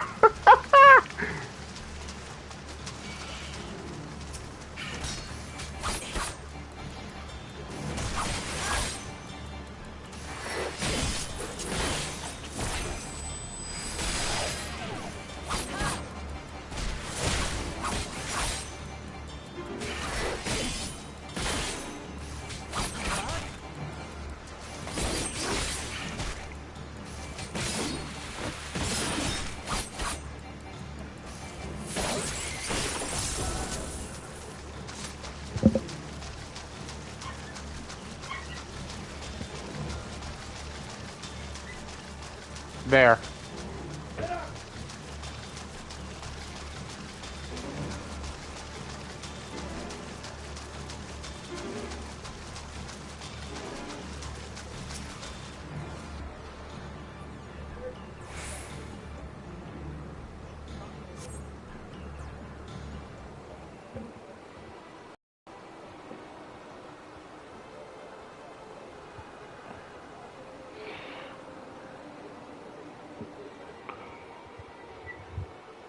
Not here. I'm not here. Please.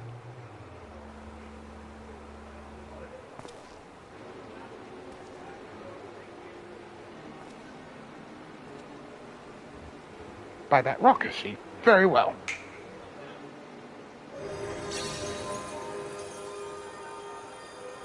What? Why can't I hide?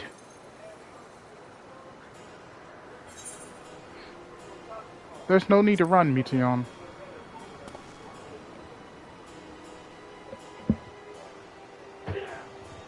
Yami, what are you saying? Everything is so faint. I'm sorry, I'm not strong enough. Stay away, I'm begging you. Don't make me say it. It will break him. His poor, fragile heart.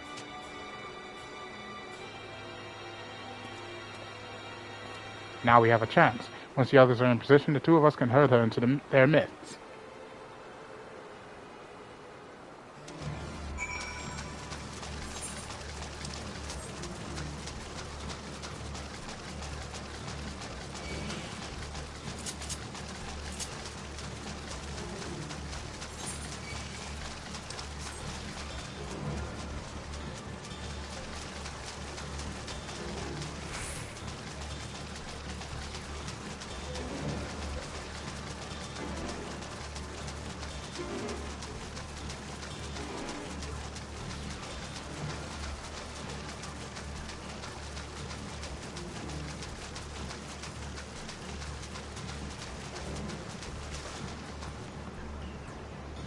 Okay, just have to check.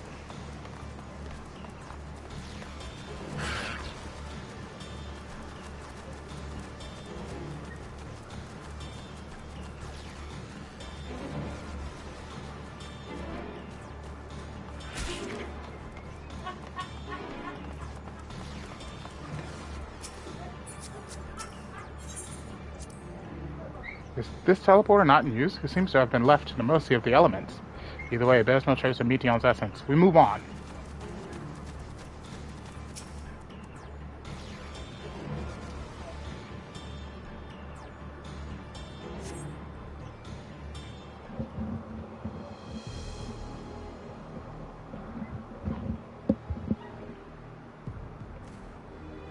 There, I see her.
Give chase. We shall herd her into the shelter.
Please, Meteon.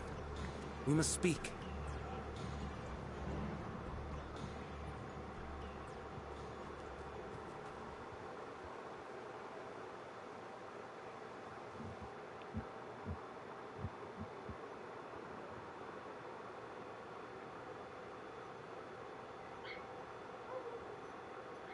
I'm sorry, Hermes. I'm so sorry.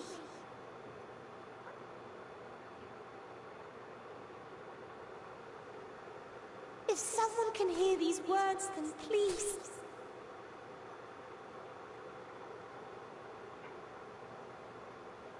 Please protect them. Protect them all.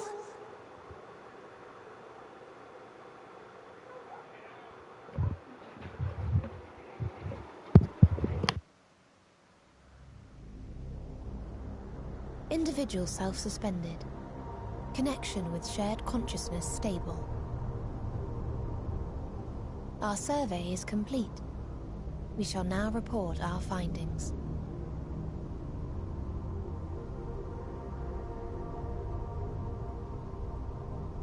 All units safely arrived at their respective destinations. Seeking answers to Hermes' question, we attempted to make contact with the intelligent denizens of each star. Results are as follows, in order of numerical code. Enna. Traces of civilization found. Structures believed to have served as domiciles. No extant life forms detected. Dio. Ruined remnants of buildings scattered across star, surface of which is encased in ice. Presence of life could not be verified. Tria. Evidence of large population centers, akin to cities recovered. No extant life forms found, only their lingering essence. Tessera. Edifices surmised to be abandoned residences found. No extant life forms detected. Deadly plague or extreme environmental degradation likely to have led to mass extinction. They are all dead. Octo. Star found in state of violent conflict. Contact successfully made with inhabitants, but deployment of weapons of mass destruction resulted in total annihilation of local population shortly thereafter. Inea. Star is a barren desert. No identifiable flora found. Bones of living beings resembling men discovered beneath sands, but determination regarding their intelligence inconclusive.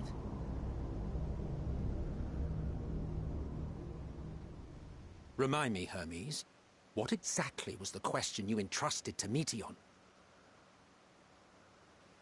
I tasked her with asking what others live for. What gives their lives meaning. Did you consider what may happen if the premise of the question is flawed? To be able to answer it, one must be living and desire to continue doing so. But if Meteion finds no living beings in the course of her journey, or none who desire to live, what then? What answers would she derive from their silence?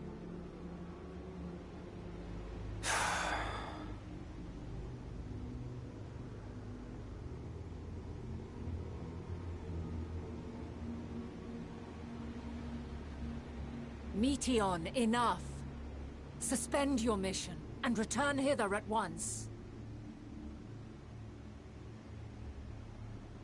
Decapente.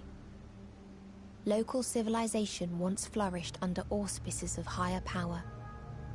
Said power later laid waste to civilization in fit of rage.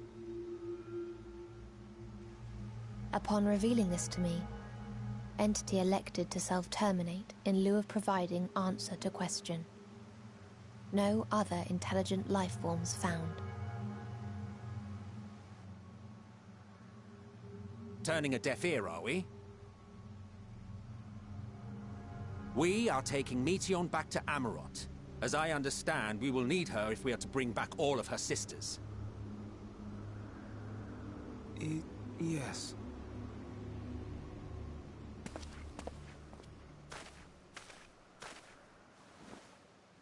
Meteion.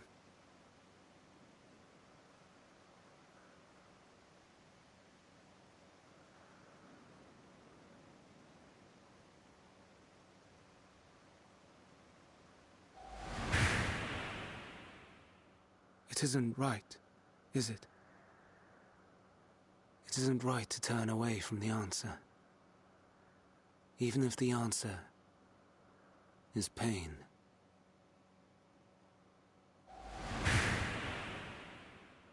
Even if we aberrations must scream ourselves hoarse to be heard.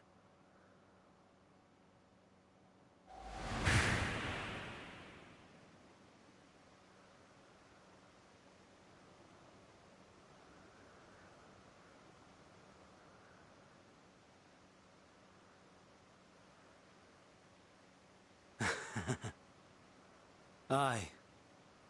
Whatever answers we find, I will not dismiss them out of hand.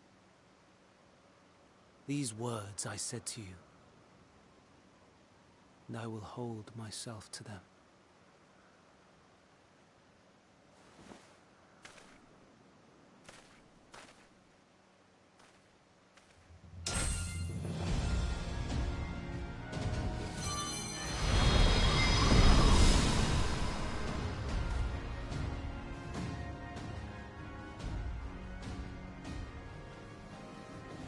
What is the meaning of this?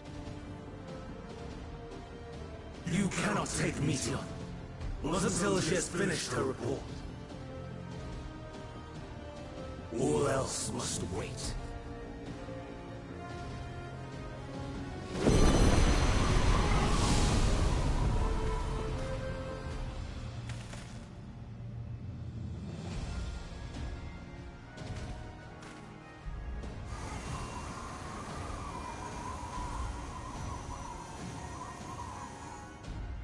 You fool!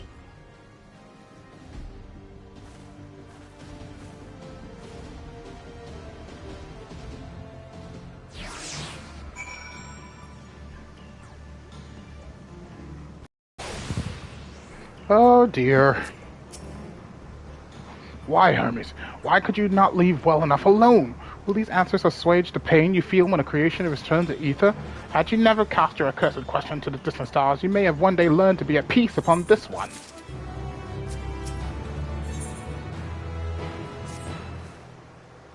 Hermes has headed to Kitsis. Considering the expansive dimensions of the place, even we may have a difficult time locating his ether. All I can say is that he entered from the rooftop and likely arrived at the uppermost point in the facility. So, do we pursue him? Of course we pursue him. No matter what Hermes might be thinking, Meteion is a potential threat that needs to be brought under our control. The Convocation's duty to safeguard the star takes precedence over any personal stake in the matter. Bana, Yami? 'Tis clear we stand on a precipice, but we have yet to determine beyond a shadow of a doubt that Meteion is the hand which tips us over the edge. Nevertheless, if we are to learn the truth of the final days, we must give chase, and even if neither Hermes nor Meteion is ultimately responsible, we cannot leave them to suffer this torment alone. Agreed on all counts. To Kitsis Hyperea we go. So it's going to be a trial that's next, huh?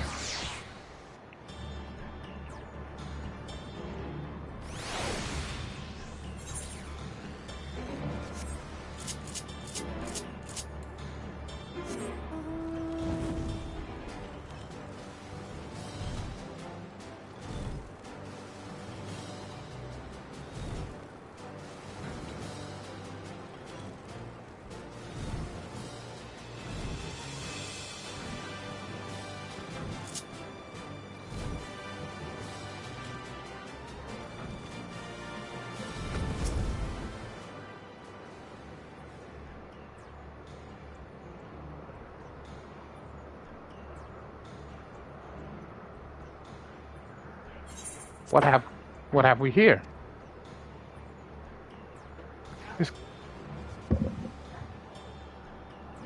Excuse me, has something happened inside Kitsits? Mistress Fana, I'm so glad you're here. No one knows what prompted it, but the alarm was sounded and Kitsits put into a state of alert. Procedure dictated that we evacuate immediately, and we have yet to investigate further. This is Hermes is doing, obviously. And what does this state of alert entail exactly? A field of dampening magic is draped over the entire facility, usually in response to escaped entities and the like. Kitsis scholars and observers are unaffected, but everything and everyone else is weakened to a fraction of their usual capabilities. Then consider us forewarned. We do, however, have urgent business with Chief Hermes and must enter the premises regardless.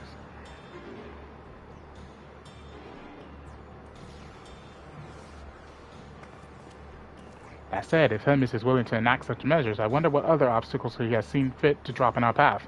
With that enfeebling spell in place, we're not like to be at our fighting best. And I was hardly an effective combatant to begin with. I've little to offer beyond my ethereal vision. Then you will put that talent of yours to good use. You are fairly skilled at spotting weaknesses, if I recall. Fairly skilled? Now you've gone and raised everyone's expectations.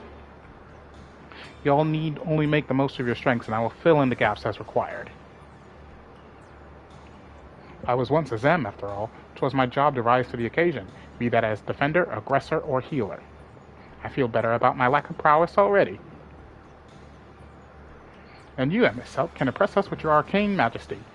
You law potent spells as easily as breathing, but can also channel that power in a protective manner if you so choose, yes? Eh? Well, yes, should the situation call for it. Excellent, that should cover us on all fronts.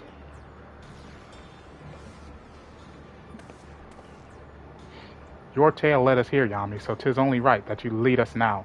No matter what lies ahead, we will win through to Hermes and Meteion. And then we will face the future together.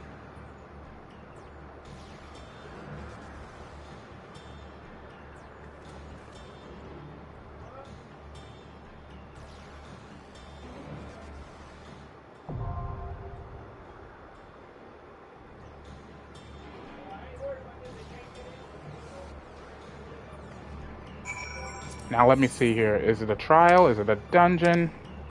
It's a dungeon. Alright. Now, I will be right back.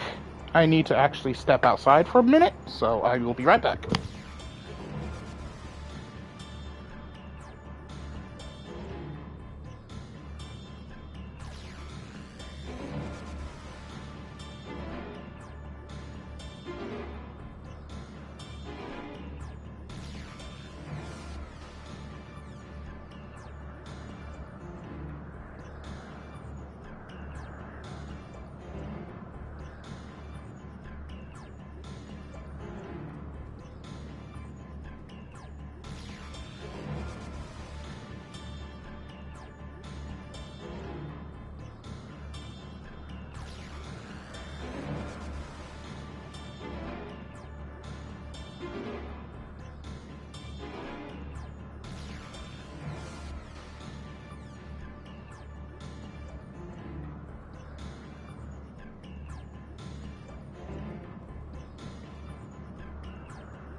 Alright, now that we have access to this dungeon, I'm going to backtrack to Limsa Laminsa and complete the remainder of my DPS role quests first.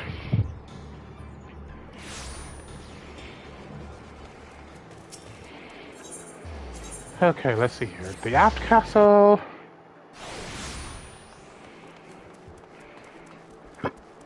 Ooh, hiccups. Jesus! I swear. I know I got acid reflux problems, so that's always bothering me. Ah, Yami, I wish I had better news for you, but the blasphemy continues to elude us.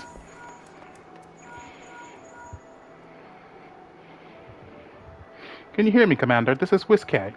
I have an idea how we might take down the blasphemy. Meet me in Costa del Sol as soon as you are able. Well, that sounds promising. I'll tell the Admiral you'll be away for a bit. Godspeed and stay safe out there.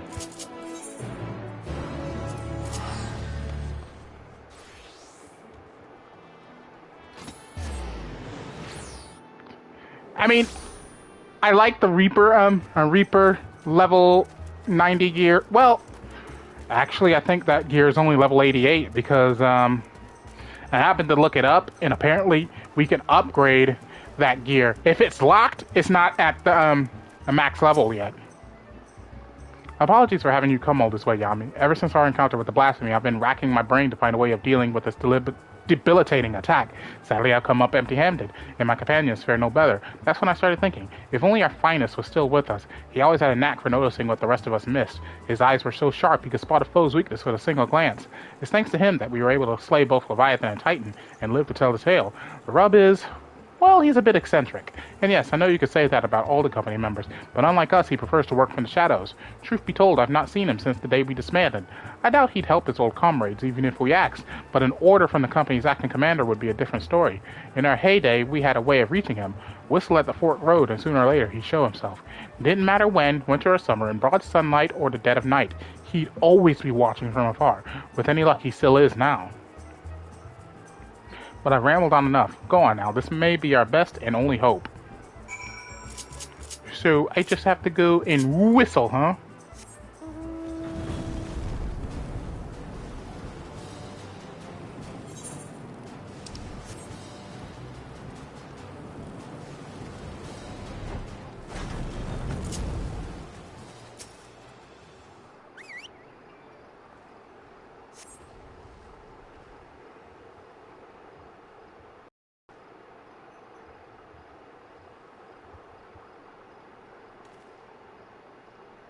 Here I was, enjoying my retirement. Why'd you have to go and bloody whistle?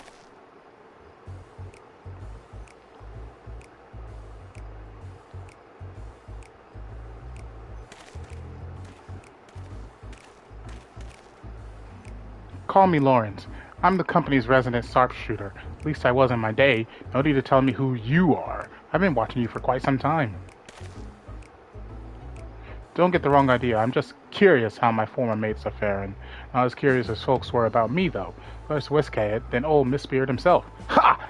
As if those cultures could ever catch me. And now Eoza's storied hero summons me forth. No need to say why. You're going to ask me to help you take down the blasphemy.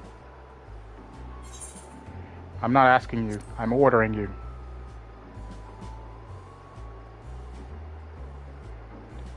You drive a hard bargain. I like that. Who am I to refuse an order from the company's acting commander? So tell me, acting commander, what specific duty would you task me with? I trust you do have a plan.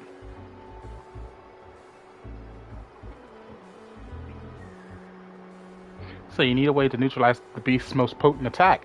I can tell you like getting up close and personal with your foes, so you'll be needing support from a distance. Who do you suppose might be best suited to that role?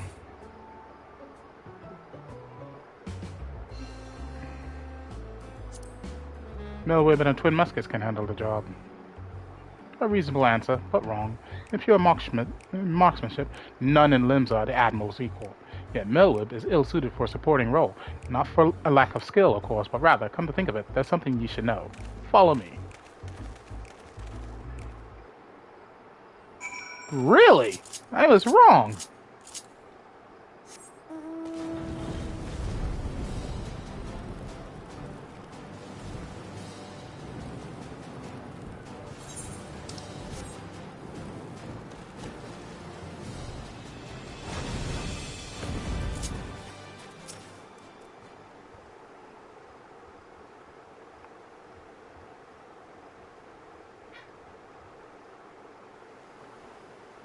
Quite the view, wouldn't you say?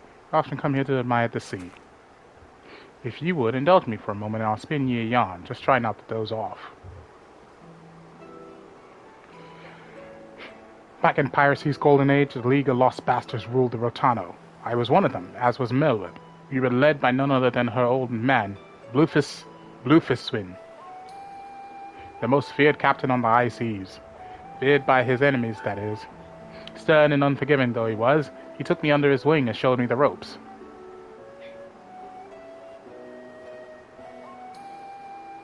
Aye, he was like a father to me, to us all, till that fateful day.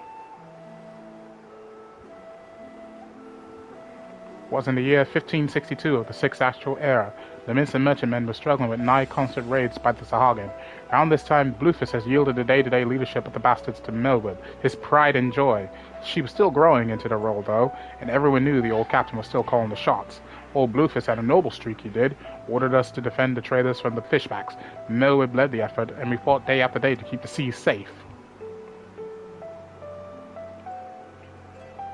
The fighting was fierce, but we always came out of it in one piece, until we didn't. Until after a skirmish, a Sahagin survivor, with his last breath, summoned forth the Lord of the Well. The great beast toppled our masts and cracked the keel like an egg. We clambered aboard the merchantmen as our own ship sank, not to do but wait for the end. But then comes Bluefist and his bleeding flotilla out of nowhere to pull us out of the fire. And he did. But the League of Lost Bastards would never be the same again. For even though we'd escaped with our lives, we soon discovered that Captain Bluefist, our iron-willed, unwavering leader, had fallen under Leviathan's thrall. Oh! Of course, in those days, we didn't know much about drowning or tempering. Didn't know what to make of our captain as he grew more haggard by the day, his words devolving into crazed rambling. Then one day he vanishes, taking off with half of our men. Not long after, a band of pirates called themselves the Serpent Reavers began taking prizes in the Indigo Deep alongside the Sahagin. At the helm was none other than Captain Bluefist, who cast his lot with the fishbacks. No one knew what had to be done, and to her credit, she didn't shirk from the deed. She acted quickly, sneaking off on the cover of night with a skeleton crew without so much as telling me. Of course, it didn't stop me from stowing myself in the cargo hold and joining her on the voyage. She was none too happy to see me at first. Wanted to leave me out of it, she said. But seeing as I made myself known when she was struggling to fend off a horde of reavers and fishbacks, it wasn't hard to win her over. her twin muskets felling one after the other. As my shots shooting kept her safe from afar, we cut a path to the center of the aisle.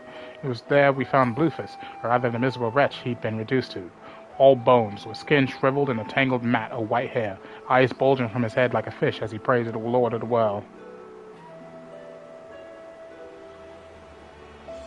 Noah challenged him to a duel, and a dim memory must have flickered in his drowned mind, for he accepted, and so, with only me there to witness it, Melwood ended her father's life. The League of Lost Bastards would have lived up to its name if it weren't for Melwood. She assumed full command and restored us to our former glory. Not long after, she triumphed in the Trident, and was named Chief Admiral of Limsa Lominsa. Not to think back upon that day, seeing her charge into battle, muskets blazing, might seem reckless to some, but that's how Captain Bluefus taught her, and she knows no other way.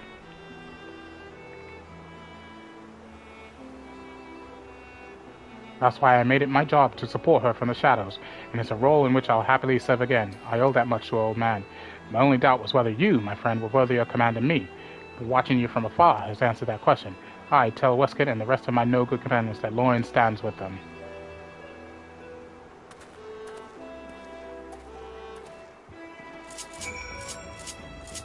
Wow.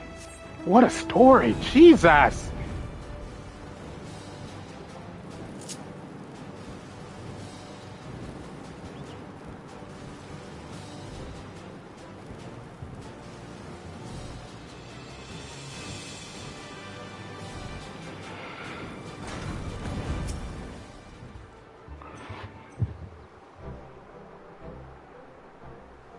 Did Lauren show himself?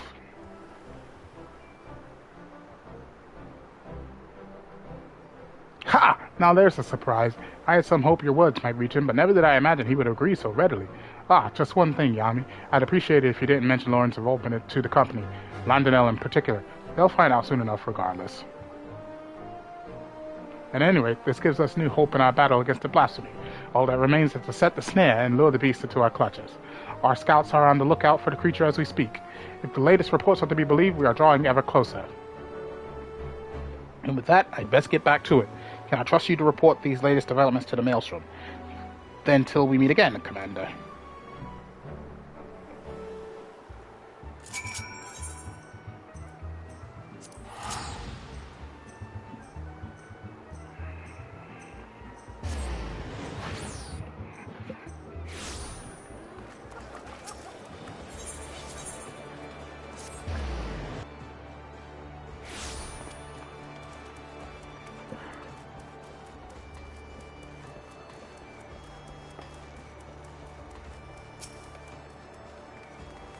The search for the blasphemy continues, though I understand you've been carrying out an entirely different investigation.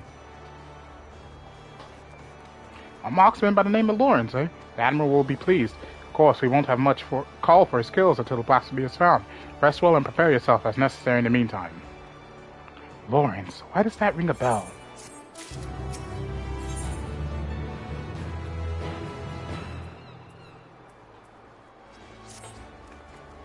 Despite our best efforts, the blasphemy continues to elude us. For the time being, we... Sorry to interrupt, but I have an incoming communication from Westcat.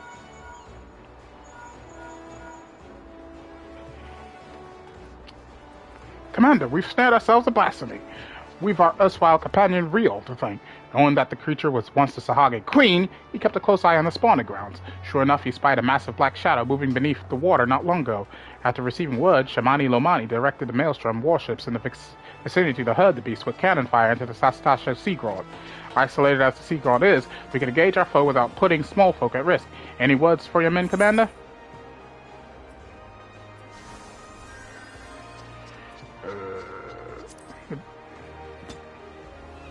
Don't tell me twice. I've been aching for a rematch. Rush in blindly and it will go as poorly for you as it did the first time. Ha! Knowing you, I'm sure you'll show up just in time to see me deal the killing blow. Now, can we not save our vitriol for the quarry which I've lured to the perfect spot that is now waiting patiently for all of you to put it out of its misery? Brave Flux's gobby booms blast over big blasphemy into bitty pieces. A motley crew you'll never find, but will serve you well when the battle is joined. Believe you me. This is Melweb. I will ready a warship at once. Assemble outside the wench once you've all seen to your preparations. So the time has come. I shall pray for your victory.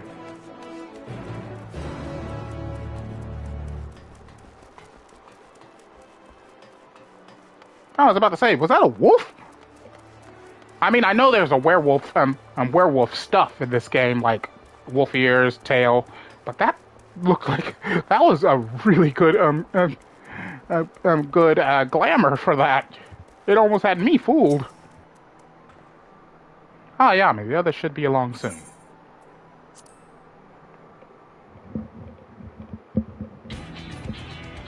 The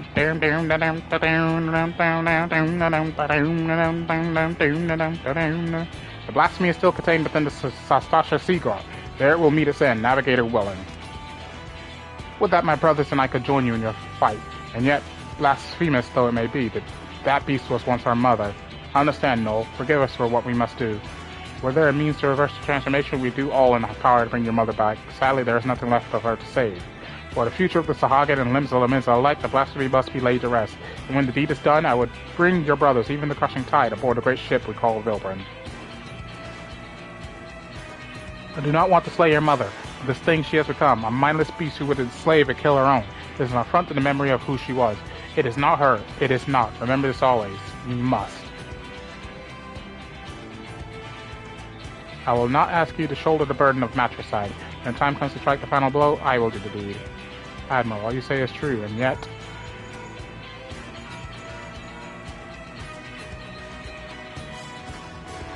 Commander, I sighted a group of fishbacks. Crush the tide, most likely. Heading straight for the sea grot. You best make your way here. And fast! Time to move out. Any words for your men before we set sail?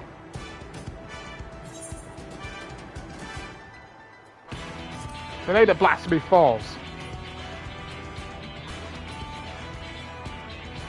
You've grown into this role quite well, haven't you? And enough talk. It's time to show the realm that the Company of Heroes hasn't lost a step.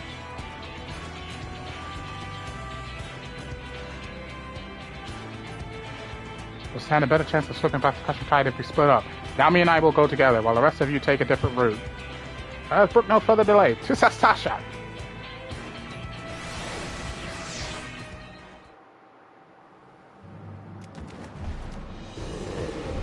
My queen, I beg of you, pray show your loyal son mercy.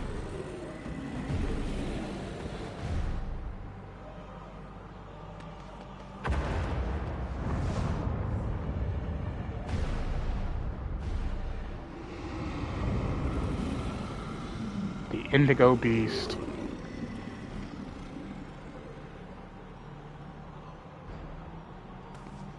It's Tao, or what's left of him.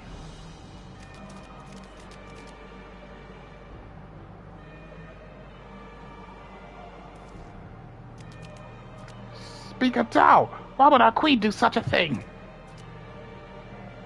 It is as the shorewalkers say. What we thought a blessing is in truth a terrible curse. The horror, we must away at once. And leave the shorewalkers to face our queen mother alone. No, I will stand with them. You mustn't sully your hands with the blood of your mother. Go and be with your kin. Go! Forgive me.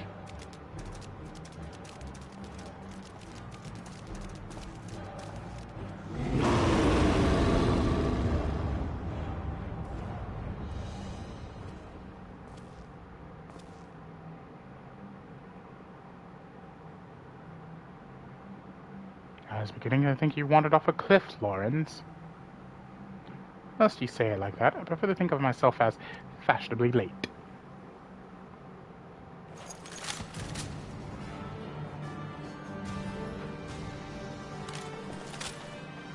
But enough talk. It comes!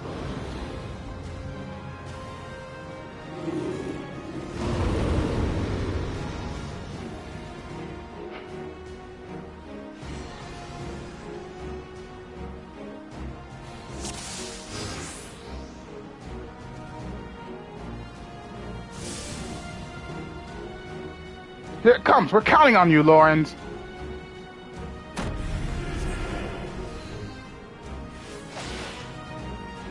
Aye, no enemy's weakness escapes my eyes.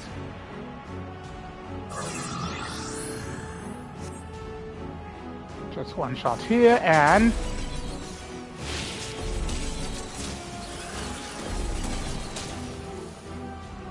Aye, there we go.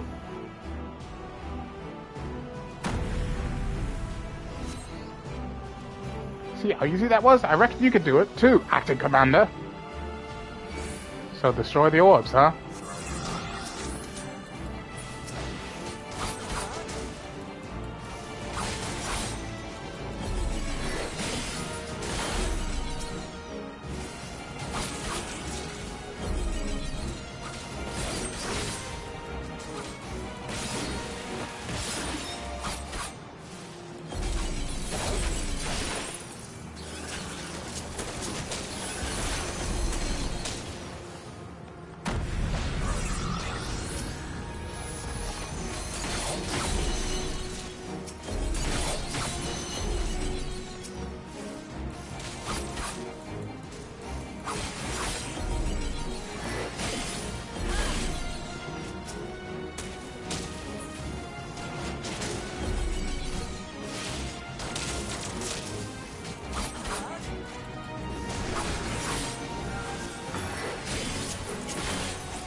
Not the button I wanted.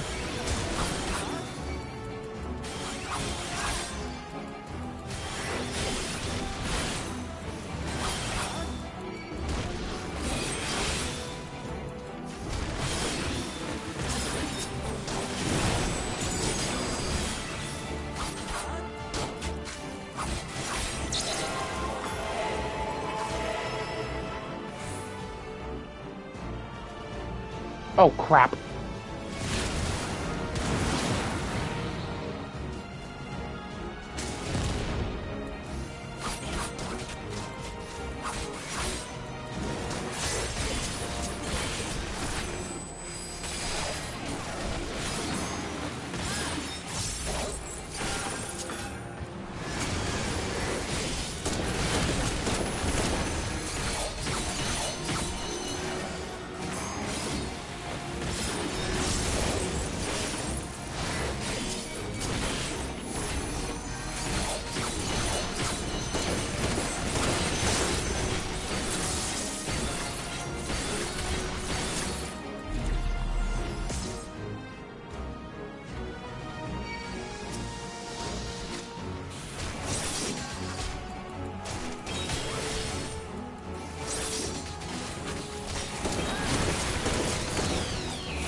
Ow.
Ah!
Sit down!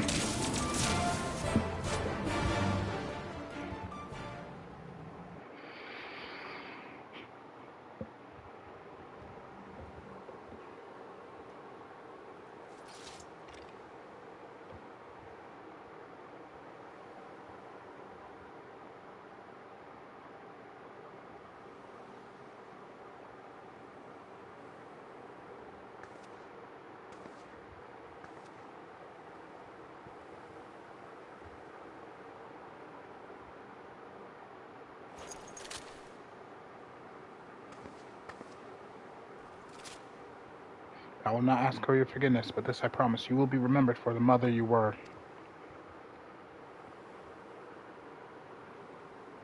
Admiral, I have no words.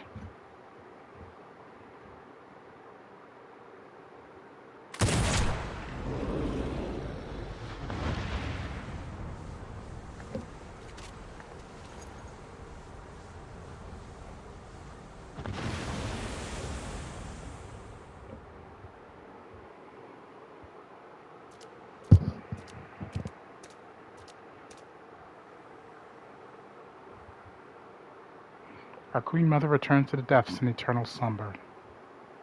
With your strength, you could have crushed us easily. Why did you spare our lives? The beasts and blasphemies are born from the despair in our hearts, but no more. I would break the cycle. Though Tao may have been blind to it, I believe in a future where Sahagin and Laminson live in harmony.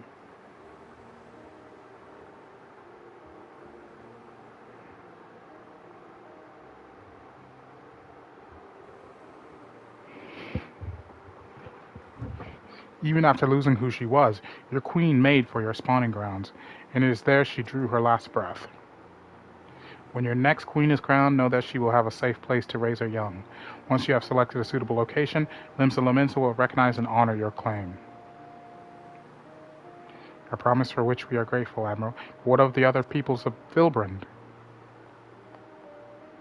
The kobolds are open to the idea. The details will need to be negotiated, but I am confident we can reach an agreement. Sahagin, Kobold, and Laminson alike yearn to abide in peace. We can make it so. I have never fought alongside Shorewalks before, but I must say, it felt good.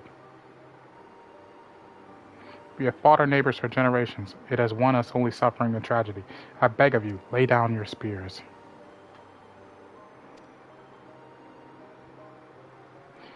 It will take time and effort to bridge the gulf between our peoples, but bridge it we shall.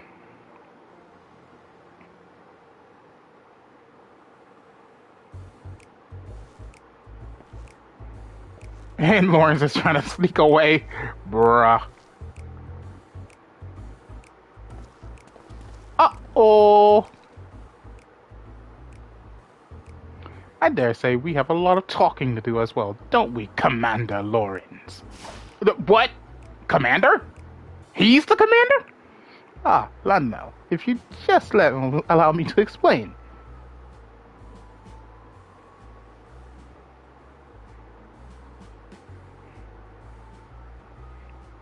Let's be off before they drag us into this mess.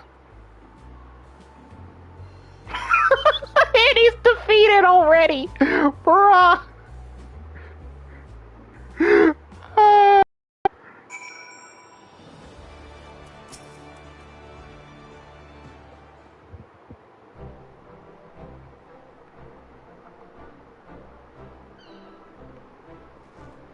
Perfect timing, Acting Commander. You must save me from this bloodthirsty bastard. Well, Lawrence, let's hear your excuse, and it better be a good one. Why in the Seven Hills were you skulking about in the shadows while we did all the dirty work? Ha, like you'd not be any happier if I showed myself sooner. I can hear your whinging now. What, you didn't think we could handle this on our own? I'd be bloody furious, regardless. Don't think I've forgotten what happened, or rather didn't happen on the day of our duel. Even though the future of the company hung in the balance, I waited and waited and waited some goddamn more. And still, you never turned up. But I've got you now, and I will have satisfaction. Given Lawrence's penchant for late arrivals, I couldn't help but worry, too. To say he cut it fine would be an understatement. And not by choice, as usual. My scouts observed him roaming near Costa del Sol not long ago. It would seem our commander's woeful sense of direction has not improved in the least. I'm honestly surprised you never realized, Landonil, that was to blame for his extreme tardiness, that the commander did indeed arrive at the agreed-upon location for our duel, after the sun had risen and set a half-dozen times. Navigator, take me, Shamani, you promised that would stay between the two of us. Brayflux, you have a kind word or two for your old commander, don't you? Commander Lawrence, commander no more. New commander, friend of Gobbies everywhere. Does many sweat works for Gobby kind.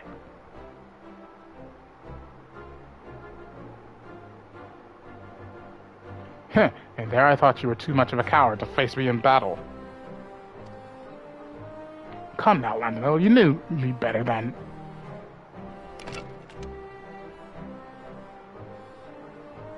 And settle, we fight here and now, on your guard!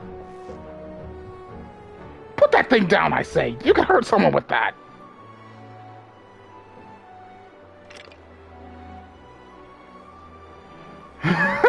Poor guy. I'd believe he was once the glue that held this merry band together. That's right, if you hadn't yet realized the obvious, Lawrence is our former commander. Forgive me for not stating it plainly sooner. I didn't want you to think we doubted your leadership. He's got his quirks, but as you saw, he's a force of nature on the battlefield. Anyhow, I think we can all say your stint as acting commander has been a rousing success. Now I reckon it's about time you gave your final order. Company of Heroes band break once more? Brayfox never liked parting with Gobby friends. Here, I may have my complaints, but when we're together, a good fight's never far away. You hardly need a company or commander to get you that. And should Limsa again be in peril, there's nothing stopping us from rising to the occasion. Till then, you're all strong enough in your own right. Why not serve the weak in your own ways?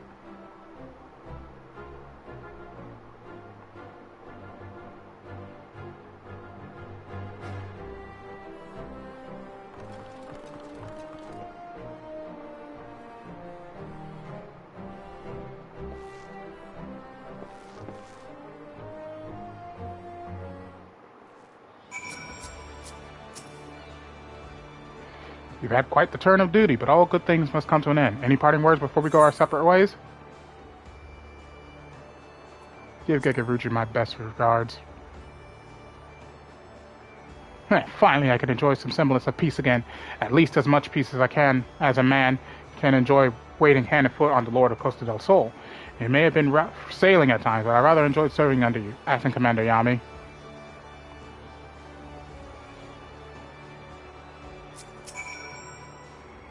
Well, if you've something to say, let's hear it.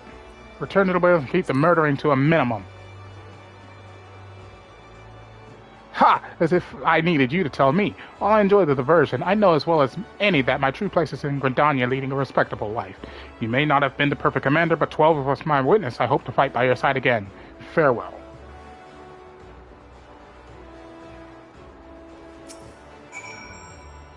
I await your orders, Commander. Look after you, brave nun. I have responsibilities. A tribe that wants for my guidance and protection. I could ill afford to tarry here much longer.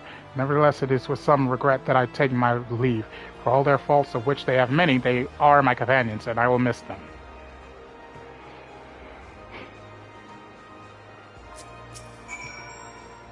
Well, let's hear it, Commander. You owe me a bottle of your finest Bacchus. Indeed. I mean to return to Wineport as soon as I've tied up a few final loose ends here. Speaking of wine, I've always preferred the older vintages. Left asleep in their barrels for many a summer, they come out tasting better than ever. One might say the same about our own company.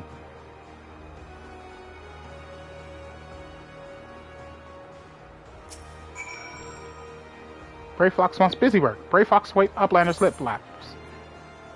No more cheese wars. Please. Brave Fox feels heavy heart, but accepts Uplander's bossy words. Brave Fox had good times and happy feels with gobby friends, but good times will come again. And when they do, new boomsticks will bring Blasty Doom with much fastness.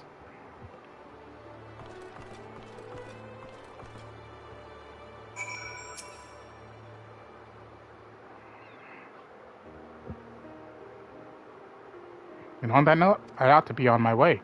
Slipping away again, are we? You are a creature of habit. I resented you for it at the time, but I think I understand now. Better to shun fame and not serve as an example for glory seekers too eager to fight and too quick to die. You're overthinking it. I'm a creature of whimsy, a man who lets the tailwind carry him where it will. But more importantly, this new age belongs to the new blood. I've had my day in the sun. If you succeed in brokering peace with the Beastmen, there will be no need to worry about primals, and the company can go into permanent retirement, and then I can say I did right by the old man. If you hadn't been there for us both, I don't know if I could have pulled the trigger.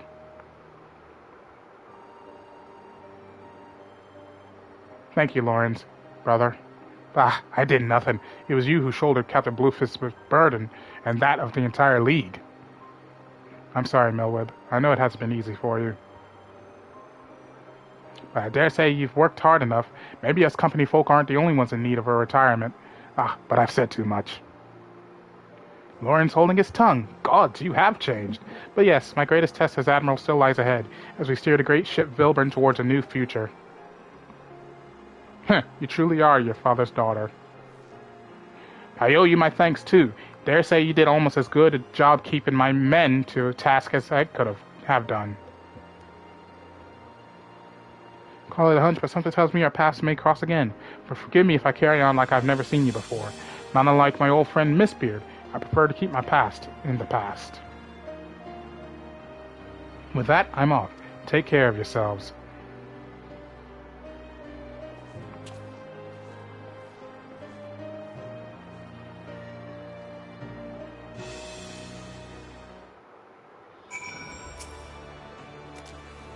The blasphemy is no more, but we will never know lasting peace until the crushing tide agrees to lay down their arms. It will be a daunting task, but as we saw in Sastasha, they are not beyond reason. I will do all in my power to see that your efforts and the sacrifices of my brothers were not in vain. Forgive us, even after being freed from false gods' thrall, still we clung to our hateful beliefs. It was easy to hearken to Speaker Dao's every word and turn a blind eye to the harsh truth, easier and cowardly.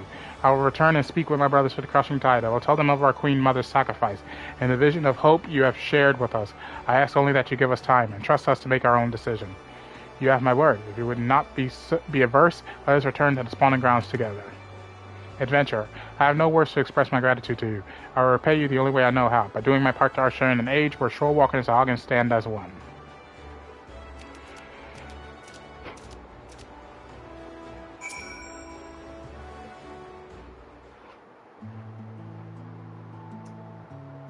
Just us now, it would seem. Ever since we achieved a measure of peace with the kobolds, I prayed that this day would come, though it is, of course, only the beginning.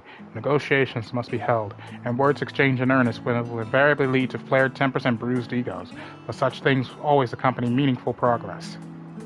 The history of Vilburn is one of bloodshed, but we have the power to change our ways. After all, it is clear we are united more by our similarities than we are divided by our differences. I will share what I have seen of the Sahagin with my fellow Laminsans, and listen closely to their doubts and concerns. For it must be a harmony not foisted upon them from above, but one which they aspire to of their own free will. No doubt Nolan and his brothers feel the same. Again, you have come to Limsa's aid, my aid, at a time we needed it most. When we next meet, I hope 'twill not be as Admiral Adventurer, but as friends, not trading war stories over ales at the Wench. But for now I must return to my duties. Drafting reports and decrees is hardly the most exciting part of my role, but it is a necessary one. If you happen to pass through Radzenhan, pray share your exploits with our delegate there. Doubtless he will be interested to hear your first-hand account.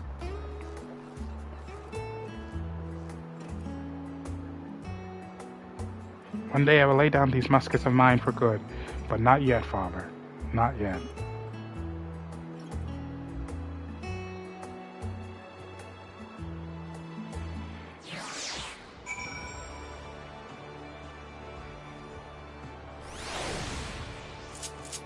Alright, now we have to make our way to Radzetan to turn in this last quest.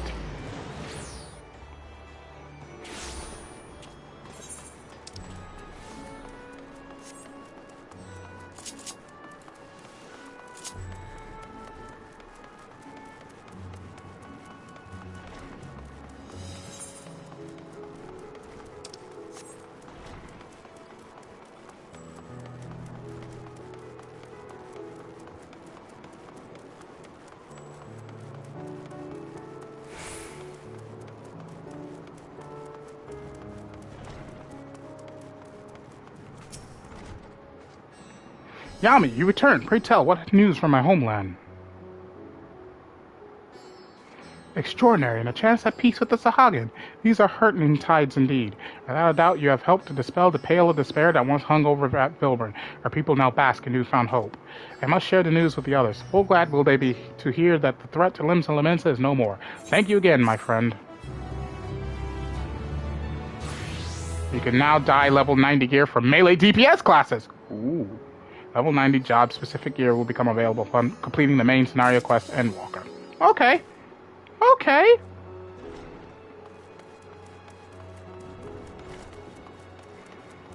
I like that. Usually we would have to upgrade our gear in order to dye the level 90 gear, but now we could actually just do the quest and we get the accessibility to dye it outright the gate. Which I prefer that. I prefer that way more than just doing an endless grind just to level up gear that we're not going to use forever. Okay, now it's dungeon time.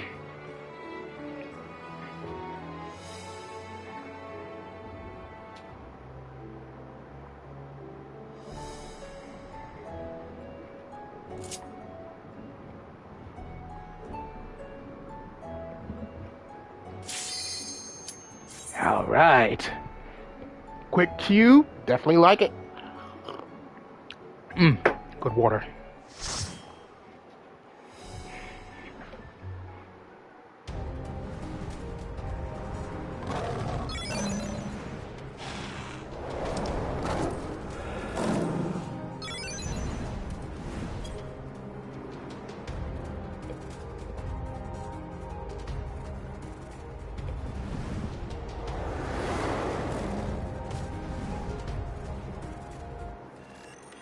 Ah, looks like it's a Reaper.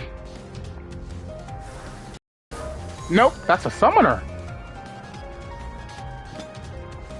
A Summoner, Warrior, and a Scholar. Very nice. Please, turn back, else I might be forced to.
What the? Where'd he go?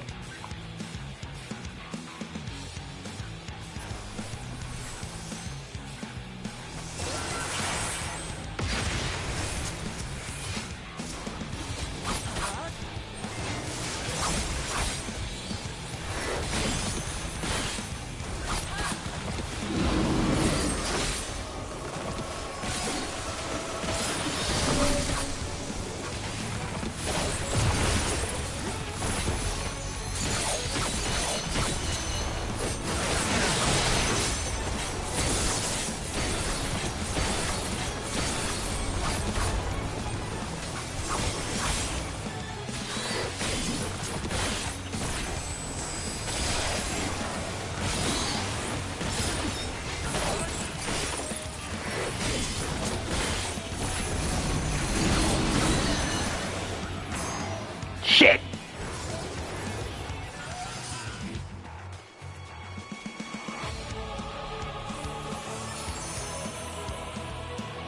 Used my second charge to make a Shisui before. Fine.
Oh!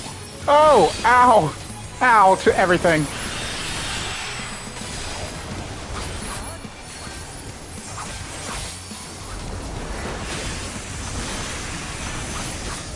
No!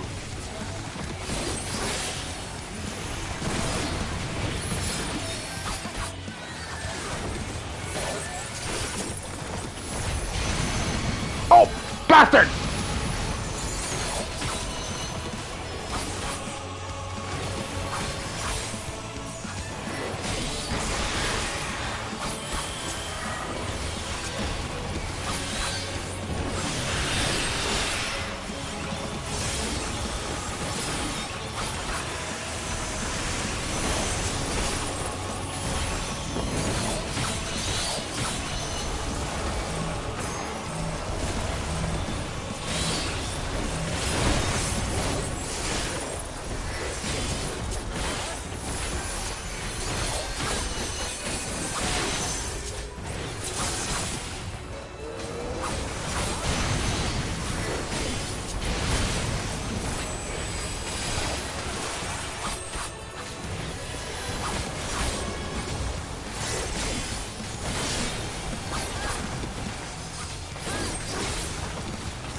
I cannot let you take Meteon. Not yet.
I must hear their answers before they're expunged from existence.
So, it comes to this. I have no wish to fight, but this time, I cannot yield. Though the world may think me a mad, desperate fool, I will hold fast to my conviction.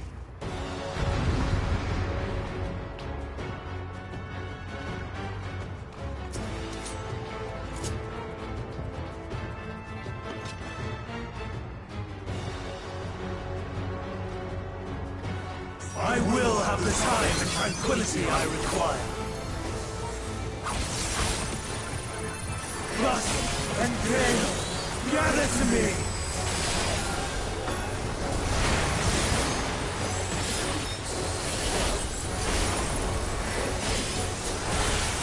Ancient ground, unleash your power!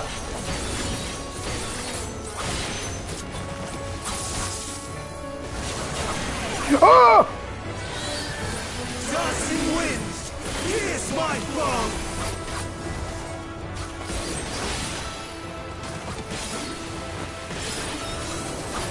Stars on high, fall and rain!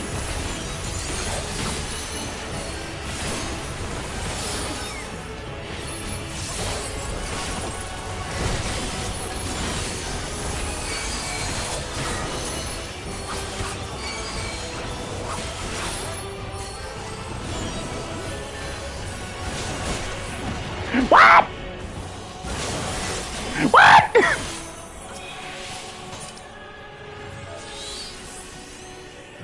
Well.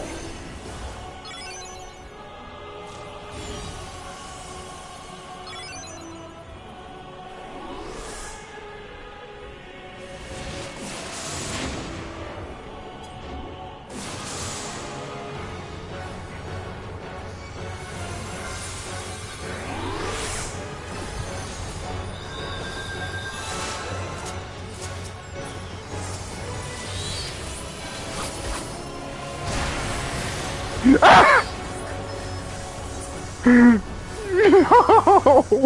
Streams of ether, surge as one!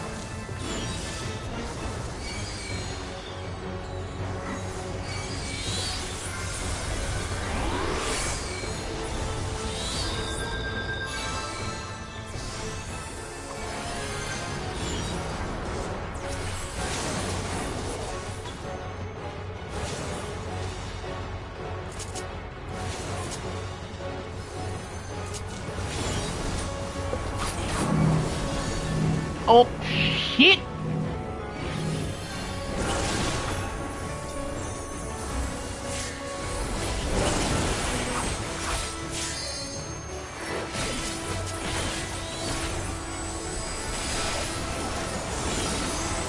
Tossing winds, pierce my foe!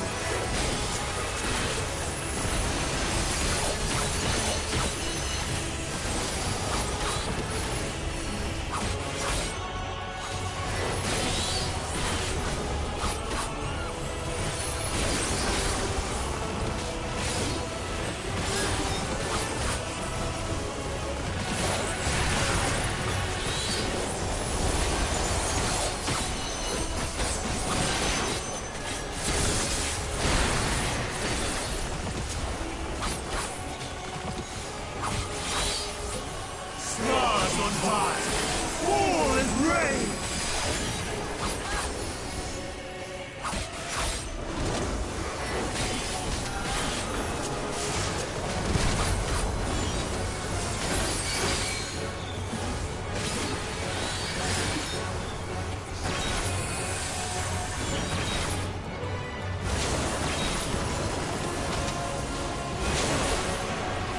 Oh, fuck.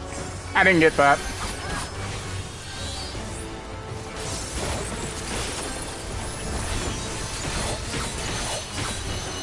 Oh, no!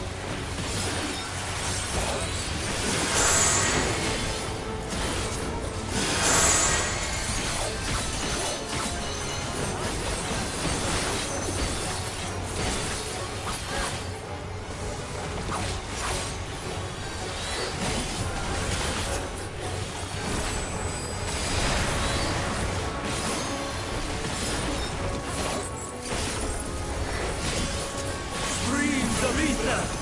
Search is one!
Oh, I got a player comp. Nice.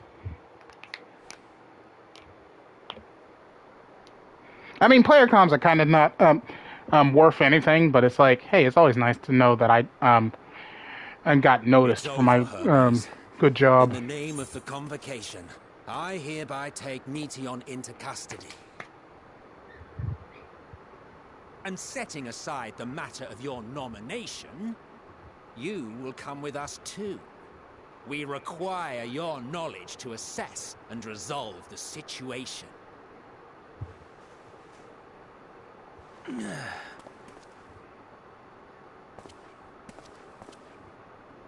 Meteion, I am so sorry. Would that I could have listened to your report in full. Reflected upon its meaning and conveyed it to others. That they might reconsider their chosen course. But I have failed, and that wish will never be realized. However, ere our fates become the province of others, I bid you tell me just one thing. Was there happiness in those distant stars? Was there a reason for living?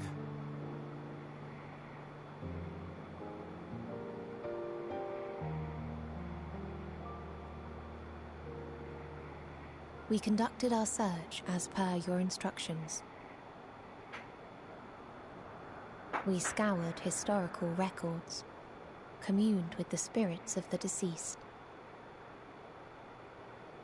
heard the final testaments of the dying, welcomed their shadowed hearts into our own. One race had striven to create a world bereft of animosity. They renounced relationships to avoid interpersonal strife, and in so doing brought about societal collapse. One race had renounced war and devoted itself to the enrichment of its people. They were conquered. Though they destroyed the enemy in reprisal, they could not regain their former glory. One race had concluded that finite time was the root of all woes, aspiring to shatter its shackles they went in search of infinity. They discovered nothing is infinite, and that neither time or death can be cheated. Disillusioned, they gave up on the future and themselves. One race had discarded all things that gave rise to sorrow, hoping to have only joy. They found joy lost its savor in the absence of sorrow, and lost their will to live. Though worlds apart, these peoples shared a belief. The belief that they had tried their best. That they had tried to fulfill their potential with every step and success. In the course of which, they learned the truth. That they would never be free of fear and sorrow, anger and despair, of loneliness, so long as they yet lived. Even now their souls cry out for oblivion. And to this song of anguish, I lend my voice. We lend our voice. Oh, beloved mankind, shimmering jewels of beautiful Etheris, rejoice, for we will free you from the cruel yoke of existence. There is no need to struggle in vain, for in nihility awaits salvation. You will know peace and serenity, and it will be beautiful.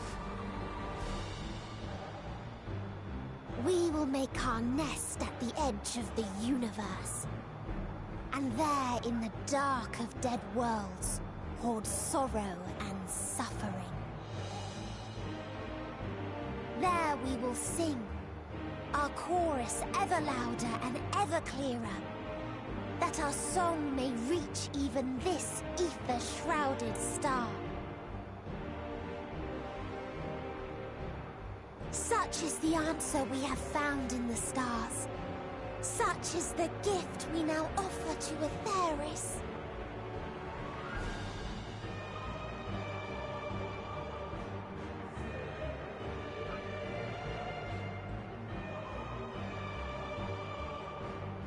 Who are you to decide our fate?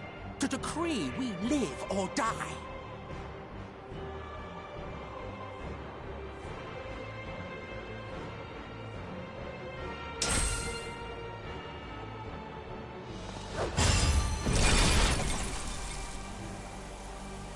Have you lost your mind? You heard what she said. She means to destroy us all, yet you'd still take her side? In the name of the star, we have discarded those creations that we deemed flawed.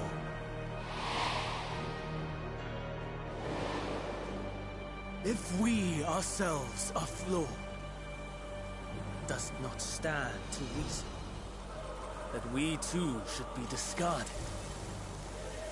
That is sophistry, and you know it!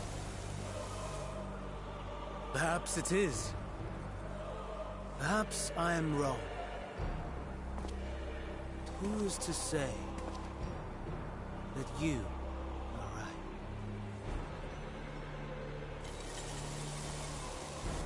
Let us settle this with a determination. In my authority as Chief Overseer of Elpis, I will make a judgment on man's fitness to exist. If he can learn to value all life and retain his will to live, even should his end be justified, he will surely find a way to avert his demise. If not, he will perish in the star. As with all determinations, provisions must be made to ensure fairness. Kairos! Awaken!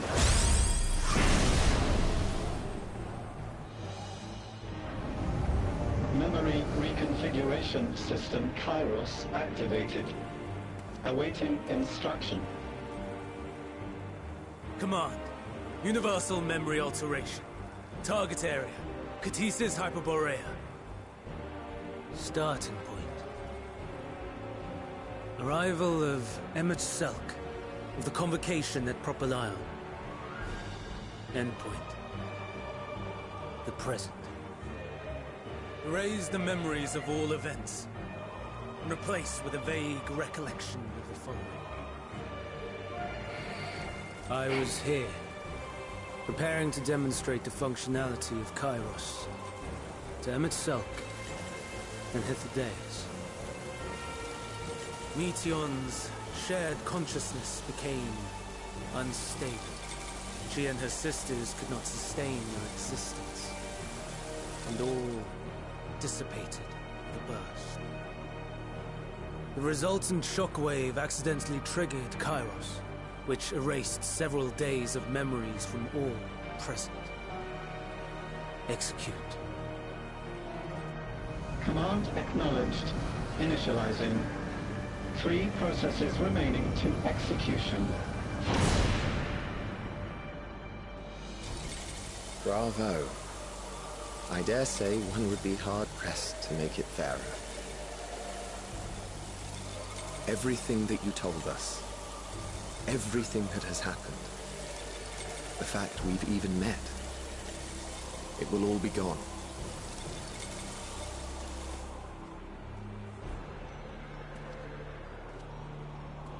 Go, Meteon. To the edge of the universe, where none can reach you. Hermes, won't you come with me? If you were to shed your flesh, I should be able to carry you.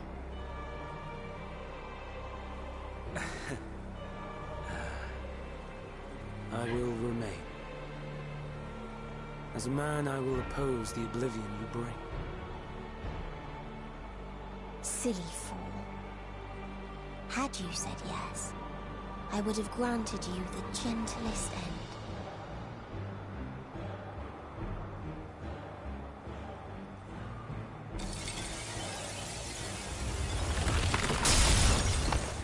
This ends here!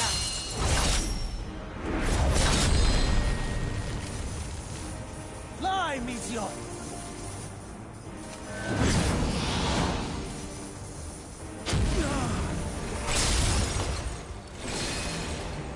That is far enough, Hermes! Argos, to me!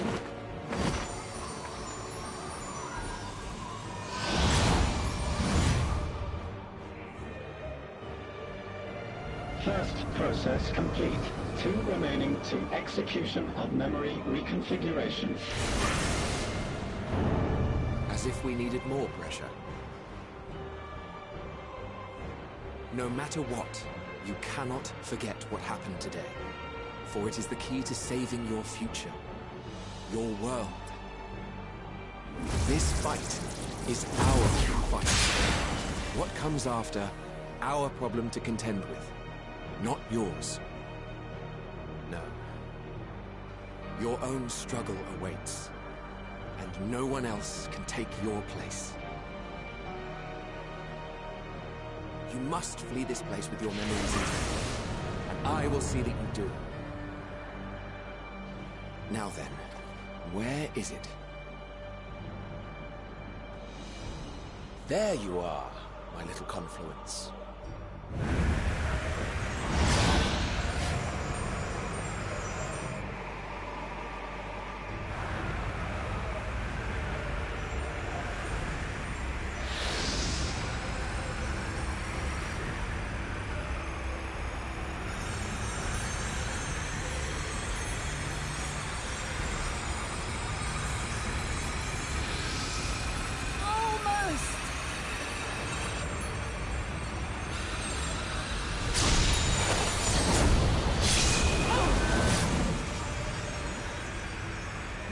well then. You may elude us this day, but not forever.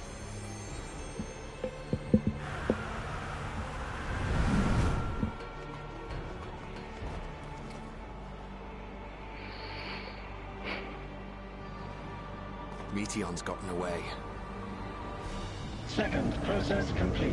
One remaining to execution.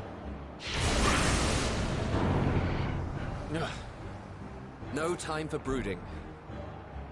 Listen well. Beyond lies a spatial confluence that connects the interior sections of this building. I will destroy the confluence and force open a way outside. When I do, you must jump through.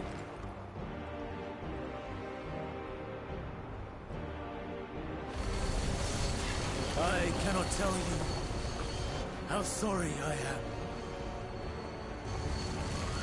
But neither can I let you escape!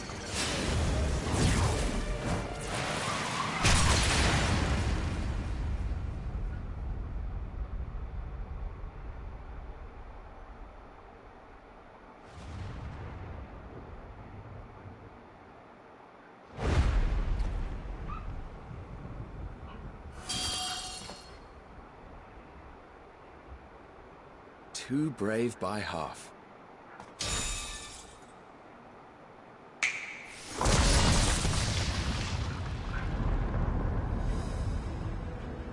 Exemplary work, as always, Emmett Selk. What? But how? I thought the confluence was... over... Over there? Yes. We were rather hoping you would. It was never anywhere but where it is now. The instant those two began making their way towards nothing, 'twas clear the plan was a diversion. I'm quite incapable of destroying a confluence, I must confess. A gambit brazen beyond words. Though we've grown accustomed to reckless improvision due to the antics of an incorrigible associate. Though, in the case of certain present company, incorrigible is an understatement. Honestly, I'm beginning to suspect it's a requirement for every asset.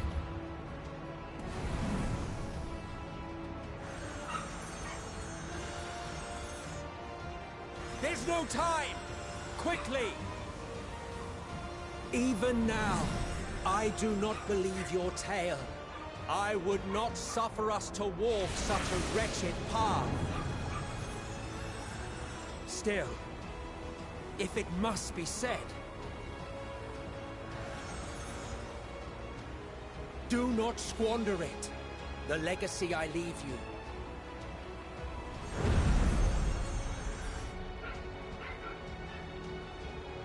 Final process complete.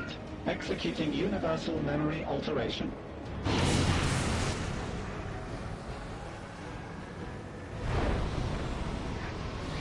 Go, Argos!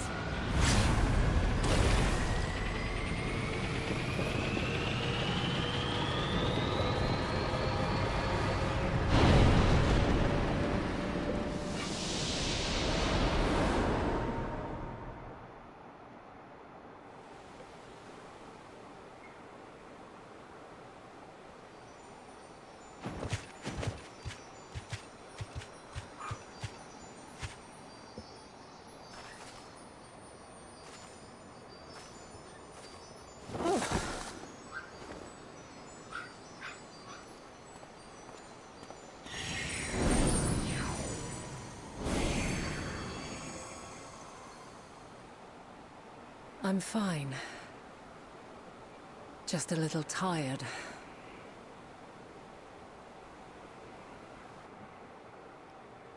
Can it be true? Are we the only ones left who see beauty in the world? In life? Are the stars above no more than husks of fallen civilizations?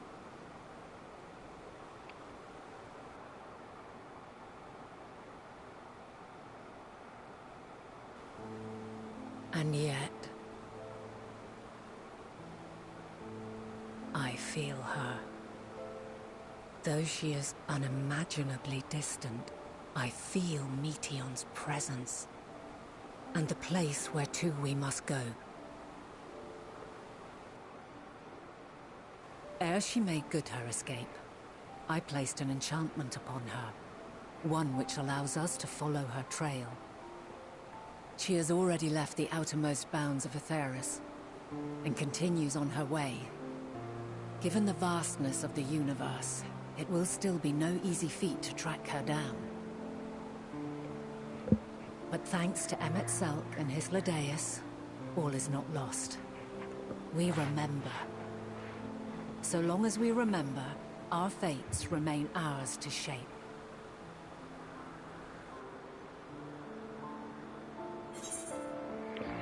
What becomes of the others, I wonder?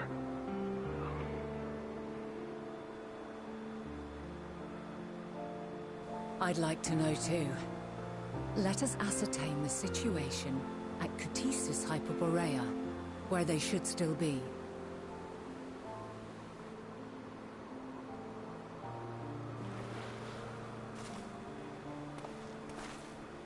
Given the likely state of their memories, however, it would be imprudent for us to approach them directly. In which case...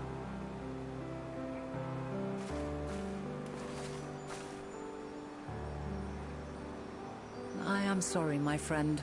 I've asked much of you this day. But may I trouble you one last time?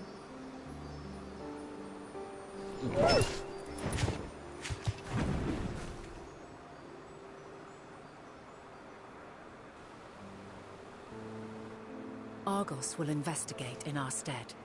We will share in his consciousness and see and hear as if we were with him. Now, close your eyes and open your mind.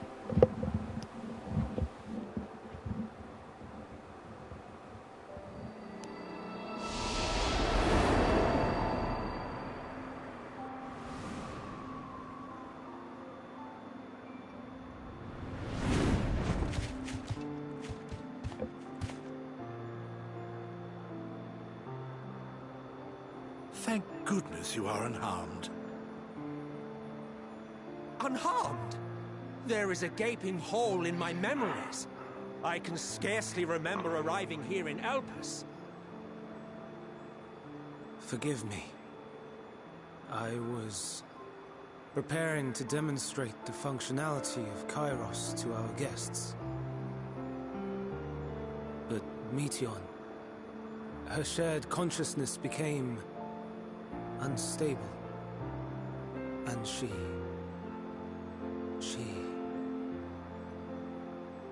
So, that's what prompted the state of alert. And when you went to investigate, you were caught in Kairos's accidental operation. So it would seem.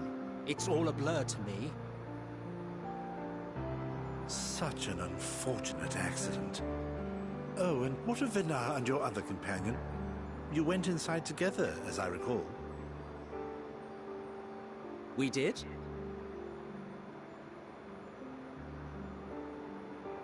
If Vinar was with us, I have no recollection of it.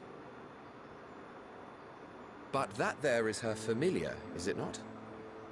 The fellow seems happy enough, so I think it's safe to assume his mistress is well.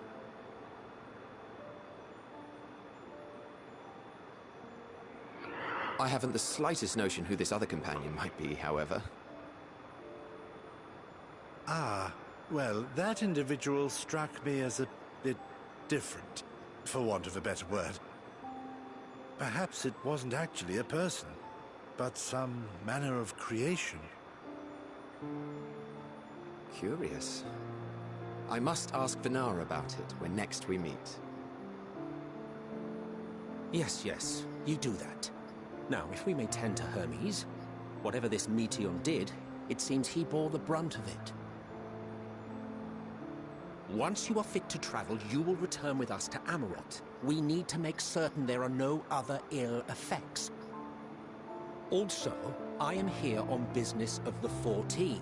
We've already had the conversation, like as not, but since your toy wiped my memory, we'll have to have it again. Yes, of course. As you see fit. This Kairos, it manipulates memories through the emission of etheric waves, correct? There is a theory which holds that memories scoured by blasts of ether are restored when the soul is cleansed in the underworld.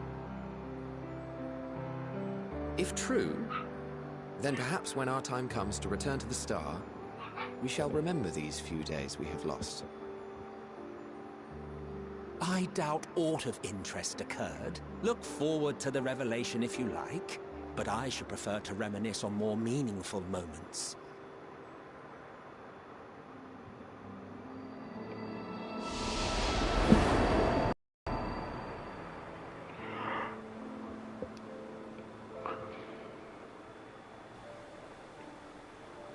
Let us rest, if only for a while. After all, you and I... oh, we still have a long, long way to go.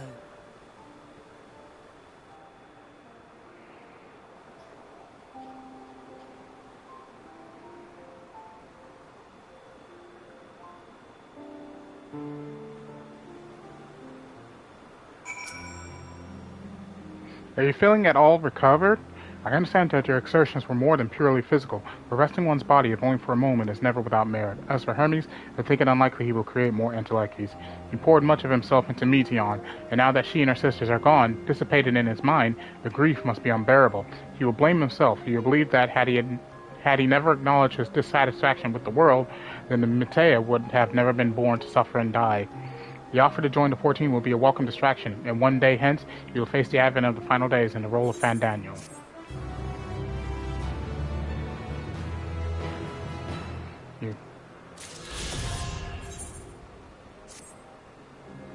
Yami, listen to me. Our duty now is not to denounce Hermes for his misguided determination, or to convince Emet-Selch and Hythlodaeus that they have been deceived. No, we must instead ensure that the experiences Hermes sought to expunge are preserved. What remains in our memories alone will be our weapon against the final days. You must fight this battle in your age, and I in mine. Come, let us walk together once more, and I will seize the doors of Propylaeon.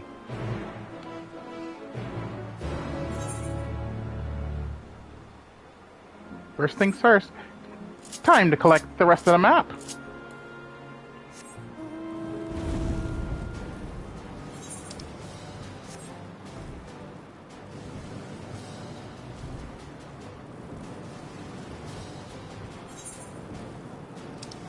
Let's see here. How much is missing? Just those two spots?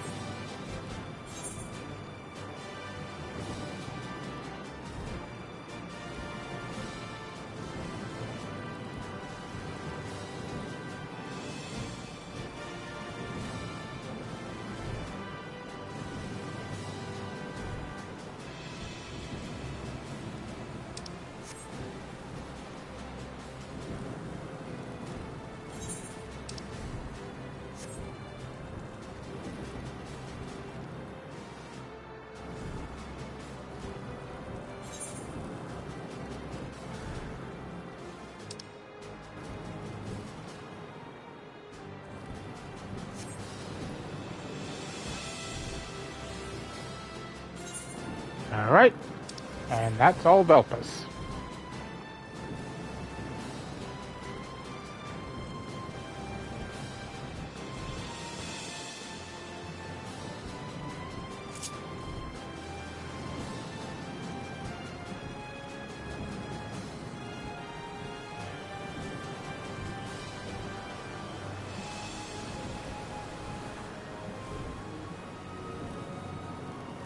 Oh, wow. It's like Meteon was such a kind-hearted soul, and then she turned into that. Because of, and it was all because of the misguided mistake of giving her a question that had a flawed answer, a flawed question to answer. How sad.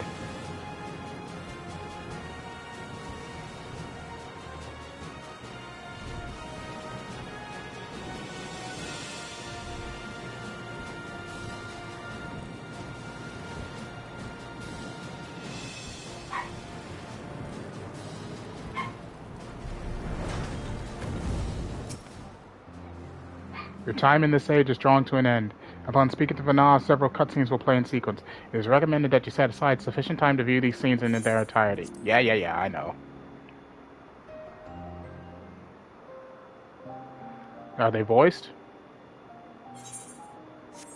If they are, it's not disabled. So, it is within. The portal that brought you hither, and will take you home.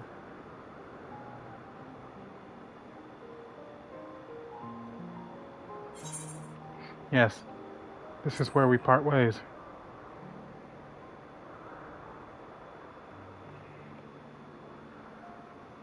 May you and yours emerge triumphant. Make use of the knowledge you have gained, that your days in Elpis and our friend's sacrifice be not in vain. With Meteion free to pursue her designs, 'tis only a matter of time until the final days are upon us. We must be ready. From fortifying our defenses to securing our escape, there is much to be done. In spite of this, we cannot allow the report that set this calamity in motion to become common knowledge. Were the masses to learn the fates of the other stars, I fear the situation would spiral out of our control. I must carefully consider who can be trusted and bring them into the fold.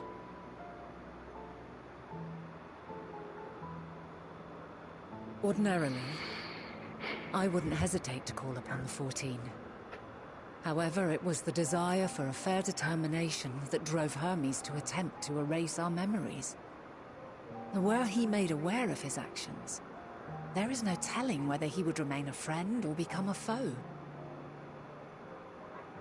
Alternately, we might try to alienate him from the convocation. Yet in doing so, we would deprive ourselves of a brilliant mind who would be invaluable in the crises to come. Quite the dilemma. Which is why I must work independently of the convocation. Regardless of how we proceed, if we are to permanently avert the final days, we must be equal to Hermes' challenge. We must prove that mankind is worthy to exist. And this hinges, I think, on how we confront the all-consuming despair that accompanies a senseless and seemingly inevitable end. Bewildered and divided, we would perish like the peoples of those celestial ruins. We could not hope to survive the final days, much less take the battle to Meteion at her nest. We must find a way to defeat despair, to unite and prepare as many as possible for the struggle ahead.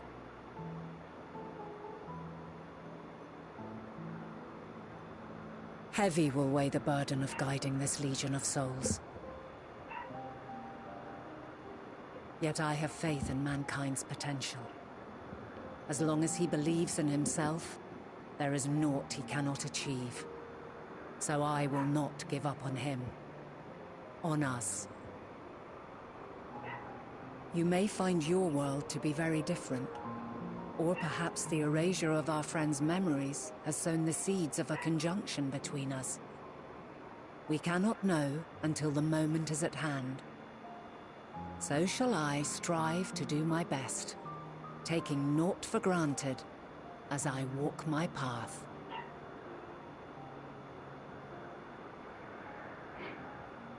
And I pray you walk with me to the end. As you move forward, so too will I, as will all, resolved to fight for the morrow. And when mankind has found the strength to stand against despair, we shall silence the song of oblivion. She who sings it will learn our journey is far from over. This I promise.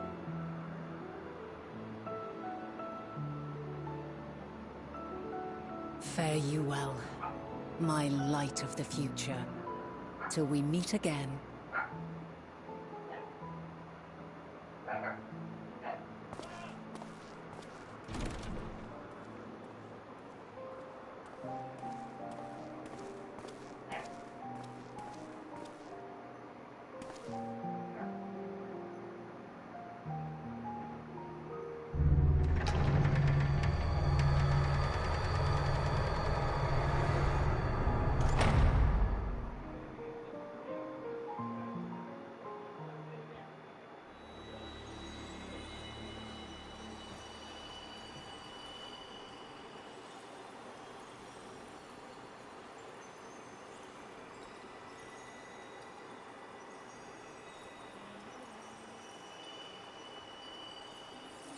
From this day forth, I shall strive to bring honor to the seat of Vandana.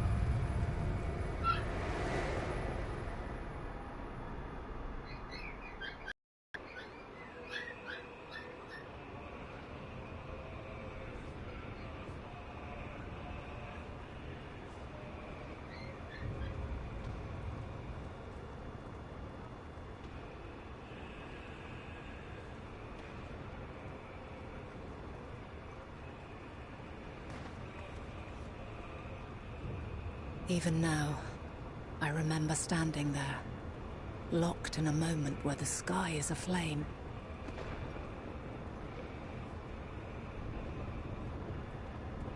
Where stars fall as tears, and screams darken the seas. Where resignation rots the trees.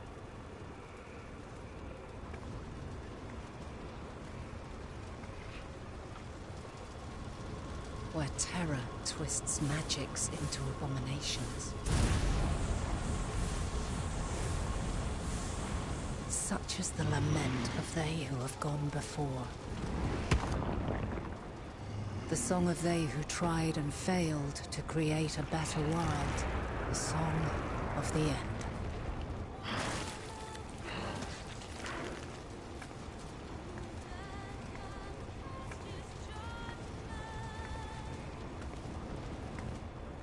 That which hides at the edge of the universe is no longer hope's creation.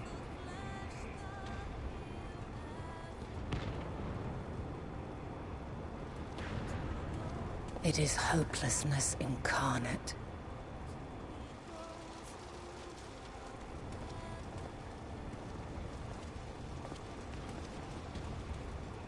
That day, mankind saw half of its number sacrificed to bring forth Zodiac.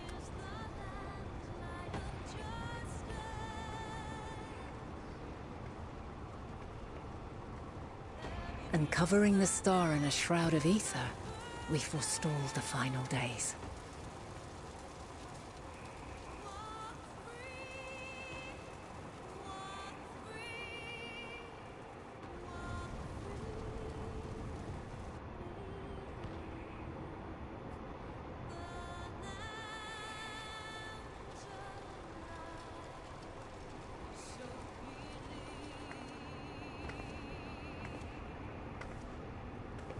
Yet the cries echoed still.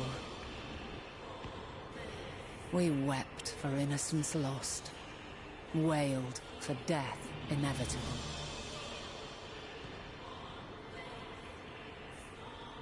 A reality too terrible to bear. And for too many who sought comfort in gilded memories of joyful days and tranquil nights.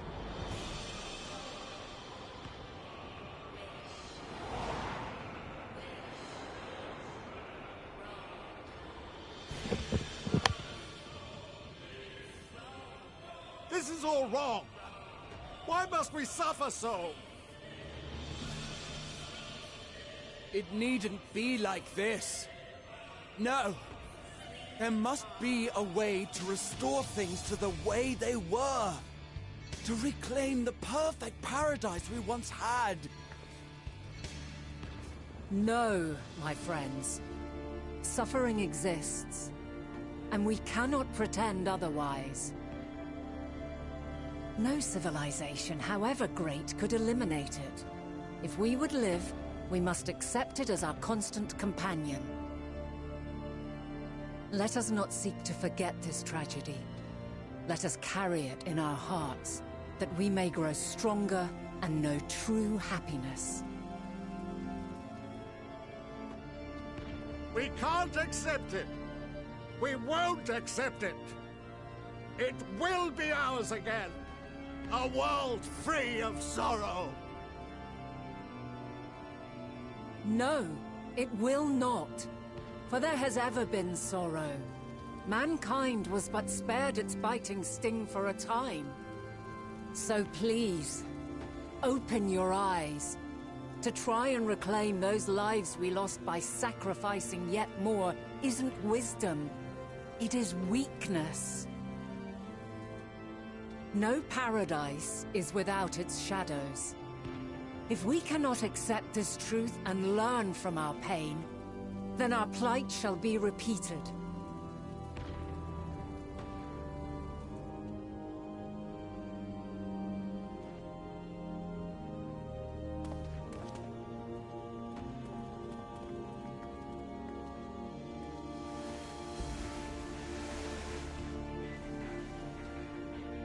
O mighty Zodiac!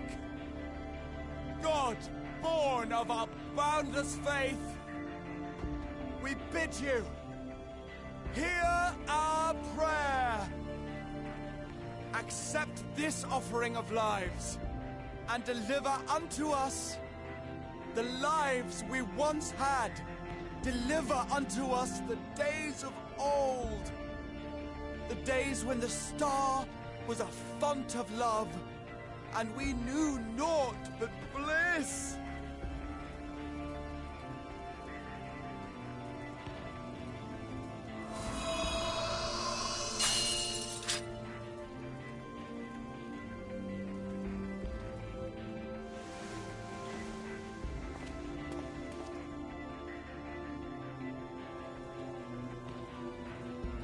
You would destroy it? Our beautiful world?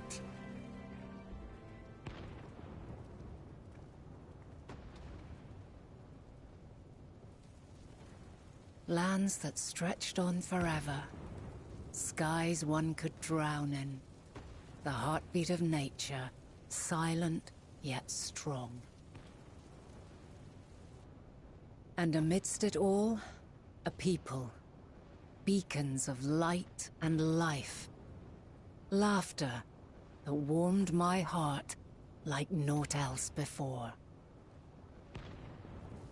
They are my meaning and my purpose.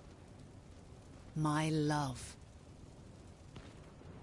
In spite of, or perhaps because of this, I choose to believe in mankind's potential, in his ability to find a way forward.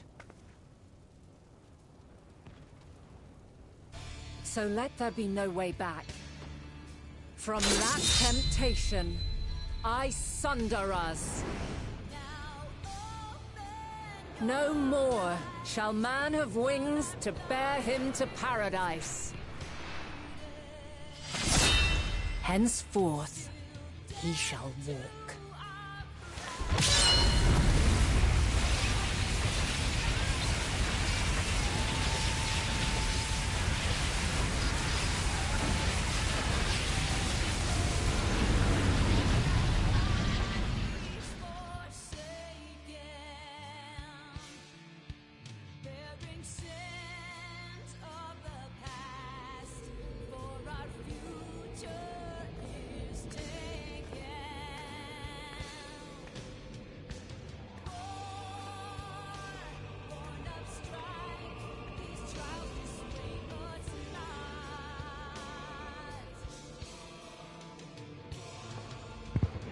all is excruciating pain.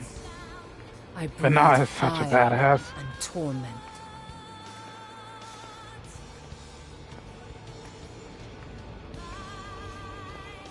I birth a world of suffering, Tomoya and plague.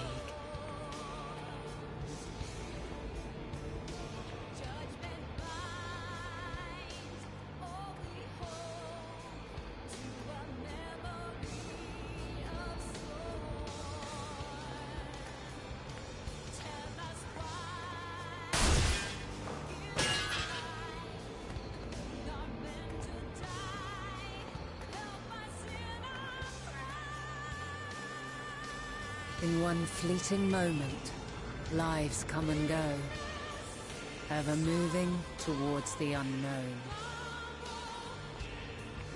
And in that fleeting moment, they cry for the answer to the question. Why, given life, are they meant to suffer, to die?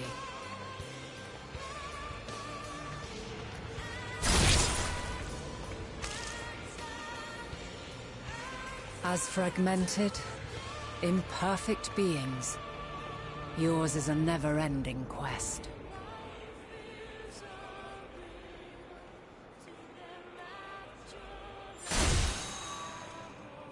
A quest to find your purpose, knowing your end is assured.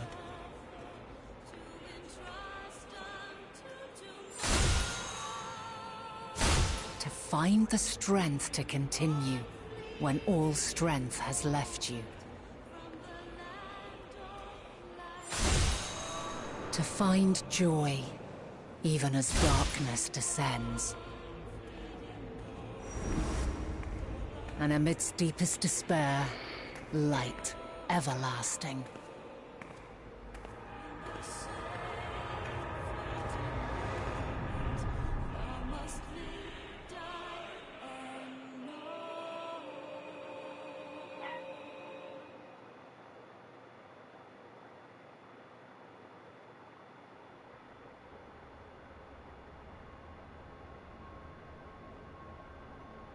A conjunction has begun to form, an intertwining of your time and mine.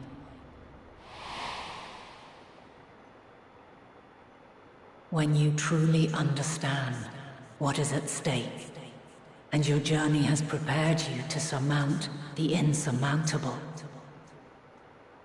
then shall I honor the promise made in another time, another age. So that's what she meant. She knew. She knew we would meet each other.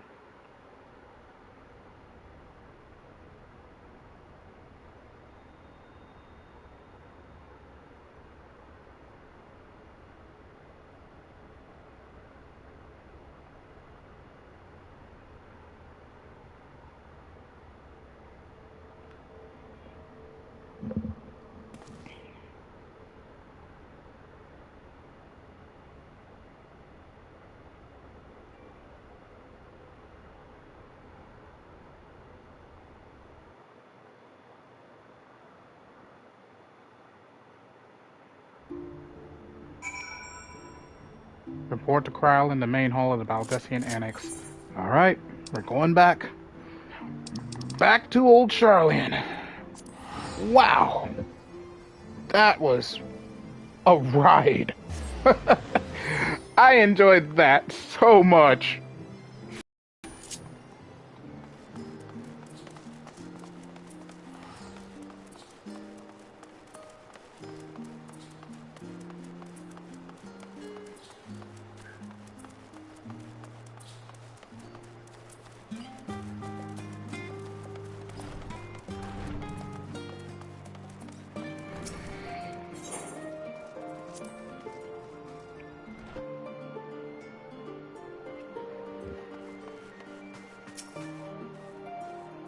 Yami? Impeccable timing as always. I heard you were often the first as part of our efforts to investigate the final days. Well, as so often seems to be the case, while you are away, we've had some few developments, which we can discuss in just a moment. For now, however, I cannot tell you how wonderful it is to have you back.